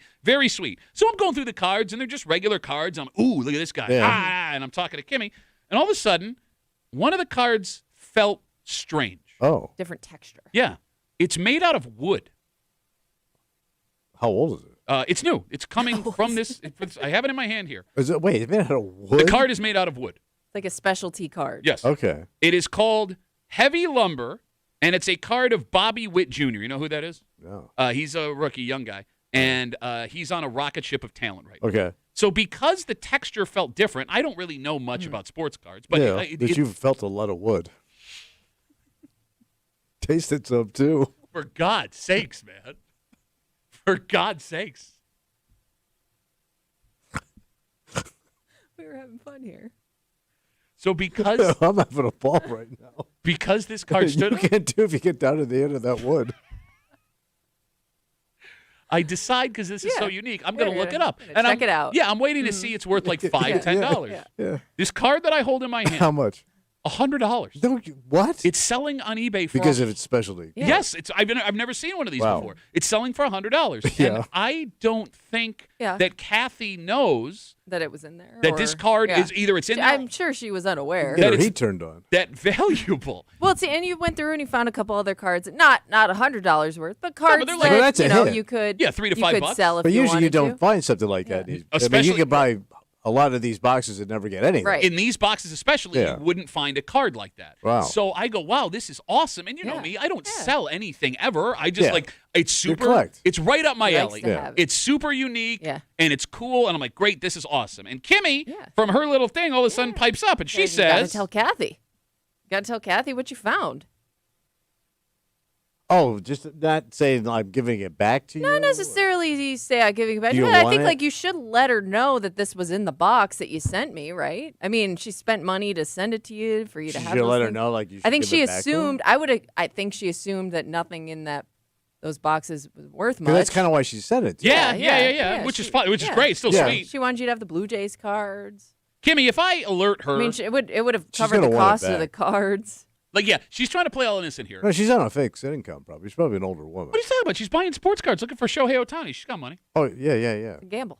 You're trying to play it all innocent. You think I should give this back to her? I don't think she'll take it back, but I think you at least have to offer. I think you have to let her know that it was in there. Sucks, man. You get a gift and you got to give it back. She might not take it back, but I think you do have to inform her what was in the box. Why? Because she may not know. Is this like Are you saying that she doesn't know what she's talking about? Because that's rude to Kathy. Well, I don't know. She may Are not you have saying looked it up. Kathy cards? Kathy is This ignorant? woman did a nice thing, and I think like to say thank you, you should tell her what was It in does the kind of box. suck though, because like you get a gift, it's got something nice in it. Oh, is that nice? Give Listen, it back. I don't think I didn't you're- know it was good. Well, she didn't ask for it. No, but it's Yeah. kind of like I didn't know it was good. Give it back. No, I don't think you should say anything. Well, no, you don't think I should say anything because it's worth $100, and you would also keep it. Yeah, I'd actually flip it. So here's the thing. What? I know Kimmy is right. I know Kimmy is right. Kind of right. That the right thing to do is to tell this woman. But it's not like being mean. So after the show, after she says that, I go over. Did you call her? No, well, she didn't leave me a phone number. Oh. Right? And she just left me a return address on the box. All right. And my thought process was, well, look, I went home and I got one of these like card protector things that I had just lying around my house, and I okay. brought it in so the card would stay safe, you know, depending on what we're Looking going to good, do man. with it. Okay. And so I'm like, all right, if I'm going to send it back to her, I got to go get like a padded envelope, and I got to like go to the post office, and I got to buy postage, and I'm a busy man. I am not doing all that for a stupid baseball card. It's only worth $100. Only $100. That's a lot of money. Not a lot of money. It's Yes. a little bit of money. Okay. And by the way, you got that. That'll take it. That's 2 hours out of your day to jerk around with this card. All right, let me ask you a question. What? If you had unknowingly given me something worth $100 and I refused to give it back to you, would you be upset? But I asked for it and you refused. No. it. I say you give me something and you didn't know. You go, hey, this is junk, and I go, Yeah. oh man, this is worth $100, and I didn't offer to give it back. Would it bother you? If I don't know. Yeah, probably. Yeah, it would bother you. It would bother me. Yeah. Look at the glee on her face right now. What? No. Are you gleeing? No, I think Kathy's trying to call it, but she's having some issues. Is that her trying Yes, to? Okay, yes. all right. We'll get to Kathy in a second. All right. I know the right thing to do is to give Kathy back the card. Yeah. Right. But I'm going to be honest with you. I don't want to give the card back. No, I don't, because you like this stuff. So keep it. And the way that I am justifying this in my head, Yeah. I do the right thing a lot.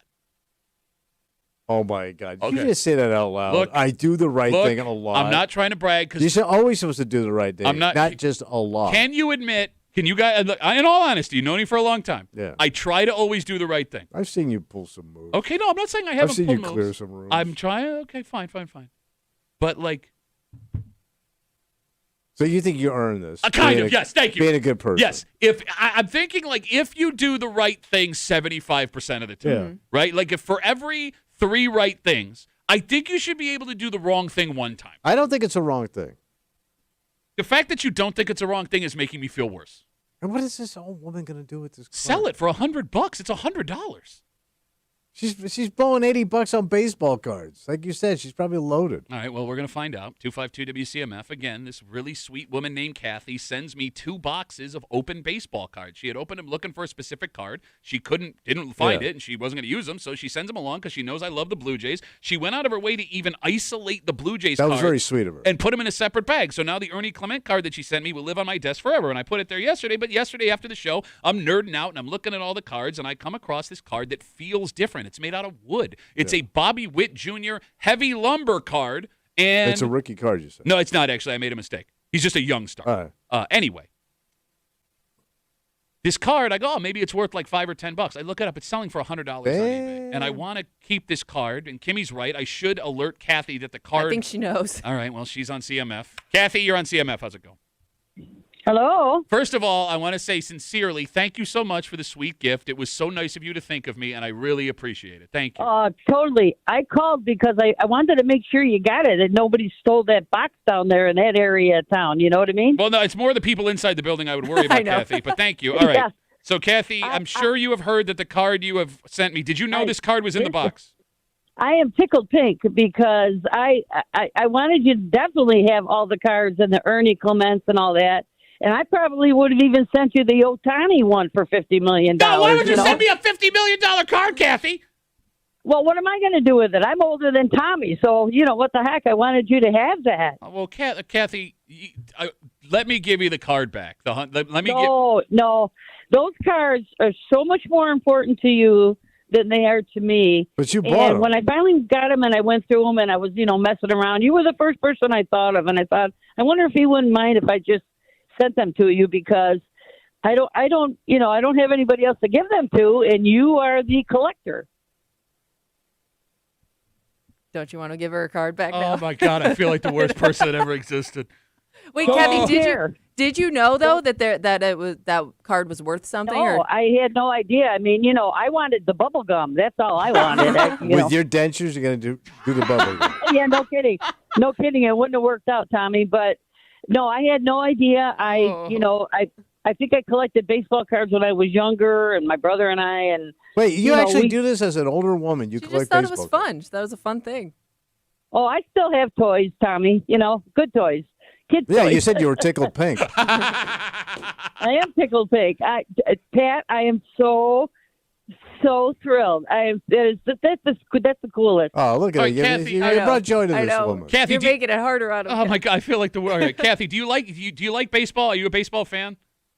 I am. I watch it on TV. I watch the World Series. I mean, whoever's good and whoever's on. I like to watch the Mets, which they never do too great. But okay. All right. I am into the Toronto Blue Jays. They look good. They are fun. All right, Kathy. No, look. I have Red Wings season tickets. Let me at least give you Red Wings tickets for a couple of games coming up, please. I insist. Listen, no way. I can't even walk up them damn stairs over there. Kathy, let me do something, Kathy, please. Yeah, just the smile on your face, on all your faces, and just listening to you, it does it for me. And like I said, I am tickled pink. I am thrilled that I got you something that was really cool. Well, Kathy, what a sweet woman. I'm going to cry. Kathy, thank you so much. Why do you listen to this? No problem. All three of you keep up the good work. I love listening to you. She's not listening to you. No. She's done with you. I don't get it, though. And don't forget, I'm tickled pink, and I really am. I'm just so tickled pink. Kathy, thank you so much. I really appreciate it. Anything you ever need, feel free to reach out, all right? Enjoy, and, if I get any more cards, they're coming your way. Well, okay. You don't have to do that, Kathy. You don't have to do that. Down. All right, Kathy. Thank you, honey. Thank you guys so much for listening to me. Thank you, Kathy. Thank you. Thank you so much. Bye-bye. Bye, Kathy. That's like stealing $100 from your grandma. I have never felt worse about myself. I know. Yeah. You were telling me not to. Well, then I heard her sweet old voice. Oh, my God. She's so nice. She can't even take the stairs anymore. She's so nice. Just brings her joy. That's a nice. Shut up. Nice woman. I mean, you got to do something for her. I don't know what, and I don't know what she's even going to accept. What am I going to do? I mean, we have her address. You could send her something back. Oh, send her a nice Get her a gift card. Yeah. This is your fault. I didn't do anything. I was simply a bystander. Here's the thing. I didn't want to bring this up on the air. I didn't want to even talk about this. Well, she did check in to make sure you got the card. Well, we could have just kept it quiet. You know what you do? Here's what you do. Yeah. Take her out to lunch. Oh, yeah. When was the last time somebody took that old woman out to lunch? She could have a family. I don't know. She literally said, I don't have anybody to give these to. Well, baseball, maybe nobody likes baseball cards. Don't be mean to Kathy. No, don't be mean to Kathy. I'm guessing based on what she did, she doesn't have a lot going on in her life at that age. Don't you say bad things. No, I'm not. So to take her out to lunch, I think would be a sweet thing. It's an idea. Okay. Yeah, we could. I mean, I'm not opposed to that. what are you going to do if she keeps sending you cards? Well, I don't. Please, it's super you sweet. You really hit on one. Please stop. I don't want that to happen. Look, here's the other thing too. Like, What's what that? if she doesn't? Like, let's go to a baseball game. She can't do the stairs. Yeah. What if she feels obligated to go somewhere with me, even though she she may doesn't not want to go do to that? Well, that's everything. Man, I got to you go to get- lunch with Pat. No, every old lady likes to go out for lunch. Get her a little Rob Roy to drink. She'll take a nice afternoon nap. Then she'll be tickled pink, according to her. Here's what a bad person I feel like right now. What? Again, that woman you just heard, Kathy, What a sweetheart. the sweetest woman ever. Very nice. Sent me 2 open box of baseball cards because she was looking for the Shohei Ohtani card. In these boxes, which aren't. These cards aren't like Yeah, super you said they're valuable. like $40 a pop. right? The boxes are like $30-$40 a piece at like Target, Walmart, Yeah, that's places a like lot. that. But you don't normally pull like really expensive cards. Yeah. And she did. I did. She unknowingly sent me in this box a $100 card made out of wood. And I was going to keep it. And Kimmy's like, you should tell her it's there. And I didn't want to do that because I like to She keep gave it. you permission to keep it. But that makes me And feel that's worse. That's all you really needed. If she would have called Now up, it's yours. If she would have called up and Without was guilt. mean, I could have justified in my head Why keeping that card. She sent you a box of cards, but she was mean about Well, it. no, I'm saying like if she Gotta was be like, a big old mean twat. if Take your she, stupid cards. if she was like, I didn't know it was in there, and you give me back that now, I could have like justified like, well, that's what you get. But I've never wanted more in my life to do anything than find this woman and give her card back, and she won't take it. Oh, get her a nice bottle of wine. Old women like wine. Bro, What if she doesn't drink? here's how jaded we They are. drink. Here's how That generation. we're a cynical show. Yeah. Oh, yeah. Here's how jaded I am. There was a point yesterday after the show where I was thinking maybe she was setting me up. Oh. Like she knew the card was valuable. That is what I was also like. Maybe she's waiting for That's a you lot to of reach work. out and be like, "Hey, do you know this was in here?" She's testing you. Yeah. What would the test be? Well, See if like that's a good person. Exactly. Like Yeah, I knew like- it was in there. Take it from an old lady. All right. But no, she's just a sweet, Yeah. loving human I mean, being. once in a while you bump into an angel, man. Why waste that on us? I Like there's so agree. much more good in the world. I agree. Do you ever get mad when people do nice things for you? It's like, oh, why'd you do that? Well, Now I feel bad. mad- It's the also wrong when, word. when people No, do I've nice done. things, Yeah. Go ahead. it just adds more to your plate. Well, no, but that's the other thing. She Then does. you got to dick around and do something for them. She won't You do. take it. She won't take it. Right, and then know. that just adds And most, to it. 'cause most now of you- the time, people won't take it. Right, so then you Yeah. got to think of something else to do. Where before I was just in bliss, man. I didn't have Yeah. to think about you and your needs. Nick writes us, Duffy on WCMF. He says, don't feel bad. The last card sold just for $78. Oh, in that case, Well, Oh, she could have gotten her money back from the stuff that she sent Yeah. me here. All Yeah. right. So I keep it? yes. yeah, she said she wants She don't you want it. to keep it. The smile on your face makes her tickle pink. You're a bad person. No, I thought this is all resolved No, now. it's not. Good. She No, said you know. you told her about it. She said go for it. The card is yours. Enjoy. I think it's resolved. I think we'll wrap it up with this. Yeah. Lady Chudmuffin, I had asked if she would go to a Red Wings game, Yeah. Kathy, and she said no, she can't even use the stairs Yeah. anymore. She writes, you carry her up those stairs, Duffy. Protect Grammy Kathy at all costs. Yes. Please." Carrier. I would carry that woman after what she just did. This is getting really creepy, man. No, it'll be like that scene at the end of Top Gun. No, no, not Top officer Gun. and a gentleman. That's the one. No. Is it officer? Yeah. It Yeah, is. he walks in, picks her up out of the factory, and walks Like, out. there was military people. Close enough. Yeah. Whatever. She puts the hat on. Sure. What was the end of Top Gun? I was gonna get a motorcycle. good. I was gonna get a motorcycle and have her ride on the back of it. Oh, okay. Then a Top Gun. Do a wheelie. That was the middle of Top Gun. Shut up. I think it was a shirtless game out. Something going on. Got that? Yeah. Let's take a break. Thank you, Kathy, so much. You're the sweetest person I've ever met in my life. And I will treasure this Bobby Witt Jr. baseball card Going in the studio. made out of wood. Well, no, this is coming home. Oh, okay. Never mind. No, I can't. I don't trust you. No, this is mine. Well, no, like I just had such a. Don't look at it. I just had such an emotional experience. Now I feel like I need to have this somewhere special at my house. Well, don't leave it here. People steal That's it. what I'm good point, saying. good It's point. going in the cave, Yeah. and we'll live there forever. Thank you very much, Kathy. Yeah. This semi-common household item, Yeah. it looks like, has now been ruled illegal by the federal government. So you got to get rid of it. It's in your house. Well, look, I don't know what the rules are, but the bottom line is, if you have one, you may actually be breaking federal law and helping foreign spies. Spies? We'll get into it next here in the break room on CMF.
If you have one of these in your home, and a lot of people do, you are now breaking federal law, and you might be helping out Fern Space. Oh, wow. You're hanging out in the break room, Rochester's Classic Rock 96.5, WCMF. So in recent federal government news, which you know we care very much about here in the break room, the federal government has just announced they are banning 2 new categories of devices. Quote, advanced robotic devices and, quote, connected power inverters produced in foreign countries. What the hell is all that? It's essentially a robot.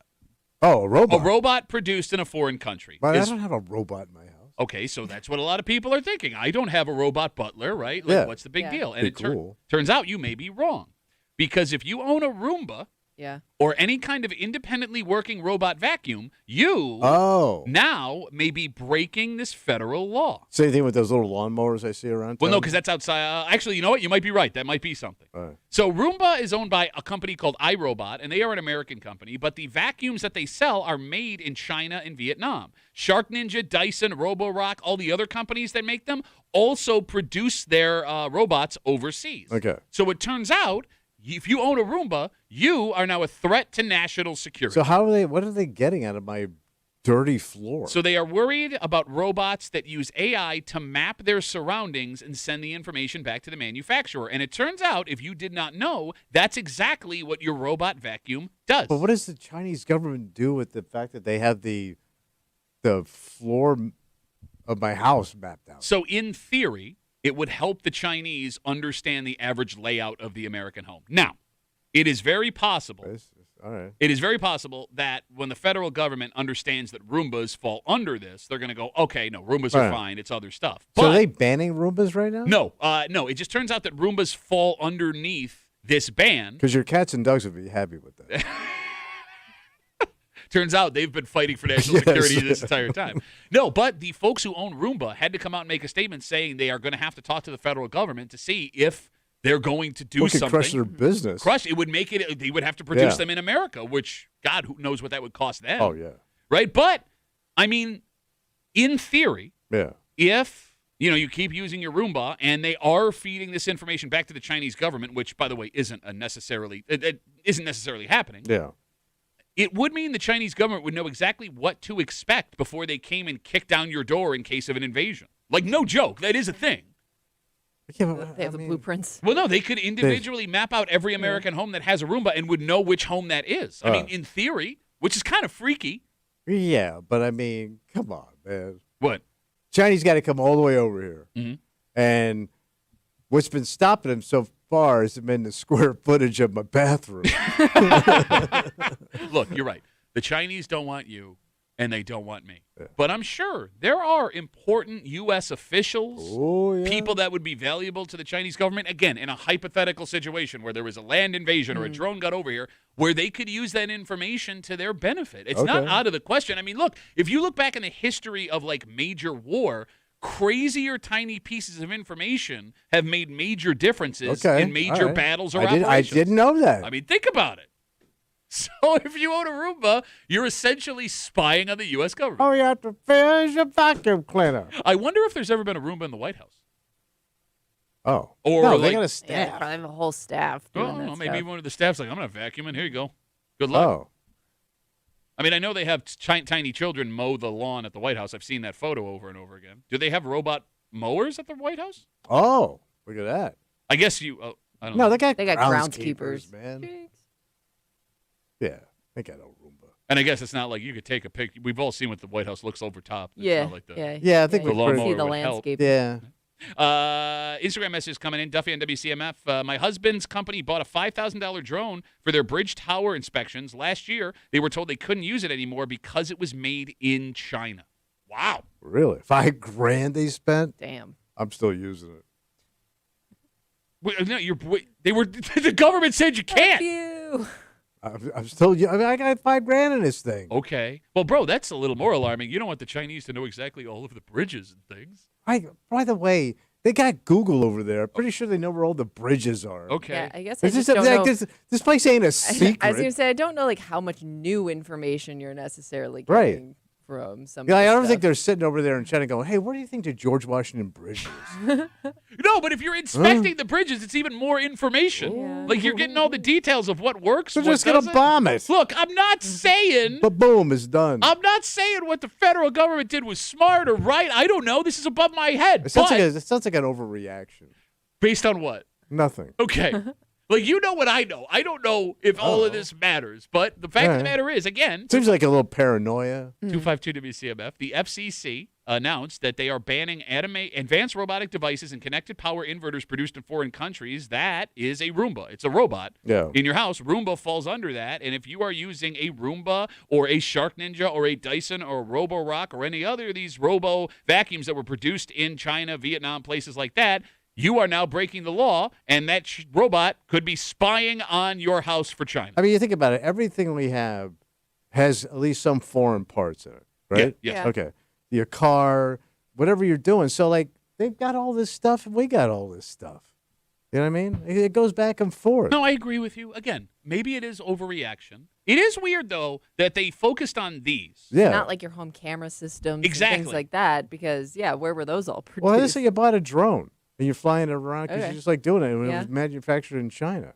Couldn't that thing be getting information back to China? No, you're right. I guess what I'm saying is all of our phones are made overseas. Yeah, All of our everything. televisions, Right. and they all have mics and about cameras and all that stuff. So, Yeah. like, why is the Roomba a no-go? Yeah. But listening My to phone all of our seems way more Yes. important. It seems like an odd thing to select. these phones are all listening to everything we say. For example, Hey Siri, everyone's phone just went off that's listening to the show right now. Yeah. Right? Like, I mean, like, why is that not a problem, but the Roomba Yeah. is? Clark has an interesting idea. Oh, what's Clark say? He writes us on Instagram, Duffy on WCMF. He says, take all the cheese the Roombas suck up, send them back to China. Now there is cheese in China. Oh, look at that. Okay. How about that, man? I mean, I do wonder. Look, it would be impossible to produce the technology we use on a daily basis in America and have it be affordable to Americans. So what's the compromise here? There ain't. We had to buy from that because it's cheaper. And like, let's say in a hypothetical Are there world, any phones made here? in America? Like any brand of Why phone? don't you Google it? I mean, No. I can't think of one off the top of my head. What would that brand be? I don't know. America phone. America's Telephone Company. There you go. We just wrote it. We did it. Somebody find a way to produce them, and we'll sell them. No, but like, you know, we talked about that shell being found from World War II in somebody's basement, right? Like back in World War II, there are things that we had to live without because they were produced in foreign countries, or they like severely. Well, yes. Okay. Yes. Like if in a hypothetical situation, Yeah. we went to war with China, All right. it would be impossible for us to continue to live the lives we are accustomed to if Well, we had yeah, to because, stop like- using that stuff. Well, yeah, because they were their best customer. Yeah, exactly. But that's what I'm saying is like It would suck. we're also not that it would suck. It would change life Oh, yeah. fundamentally. And not in a good way. Exactly. Like it's one thing to have to ration sugar and salt and whatever. It's one thing to not be able to change the tires on your car for a whole year because you're Yeah. conserving rubber. Like, I mean, that's all things they had to do in World War Yeah. II. You know, the victory gardens and all that stuff so you could save produce for the Yeah. soldiers. But to not be able to operate a phone, a television, Your house. your computer, nobody has a landline anymore. How would you No. communicate? And nothing's made here. Except a handful of things. Uh-oh. Kimmy, American phone? The Liberty phone. Made in America. It says performs final assembly, electronic integration, and manufacturing in the United States. But the pieces, Probably it says from all over. built at their facility in California. okay. But if the pieces are coming from overseas. I don't know about But the now pieces. California's listening in. The fact Yeah, that it says no modern smartphone is 100% There it is. sourced from the U.S. there it is. Yep. So there you go. All right. Well, Good luck, everybody. we come back, we wrap it up, we tell you what we're doing tomorrow, but we won't tell the Chinese Mm-hmm. unless they're listening. Next here at the break room. Let's see it.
Rubber Room.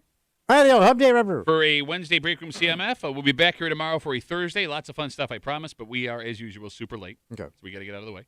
For Kimmy, who don't ever do anything fun around her because she will narc and make you feel like a terrible person. Super narc. You don't feel like a bad person? I do, yeah, because of you. That wasn't me. How do you have any friends? What? Like if we could, I could have just. I think Kathy's my friend. I could have just kept the wooden card, not said a damn word. If you didn't threaten to expose me. I wasn't going to expose you. I was just encouraging you to expose yourself. Here's how you know Kimmy's full of crap. When she talks like this, she's lying and trying to cover up. You know. For Tommy Muley, Yeah. who, when he agrees with you, you know you've done the wrong thing. Yes, you have. My name's Pat Duffy. We'll see you back here tomorrow morning at 6 a.m. on 96.5 WCMF.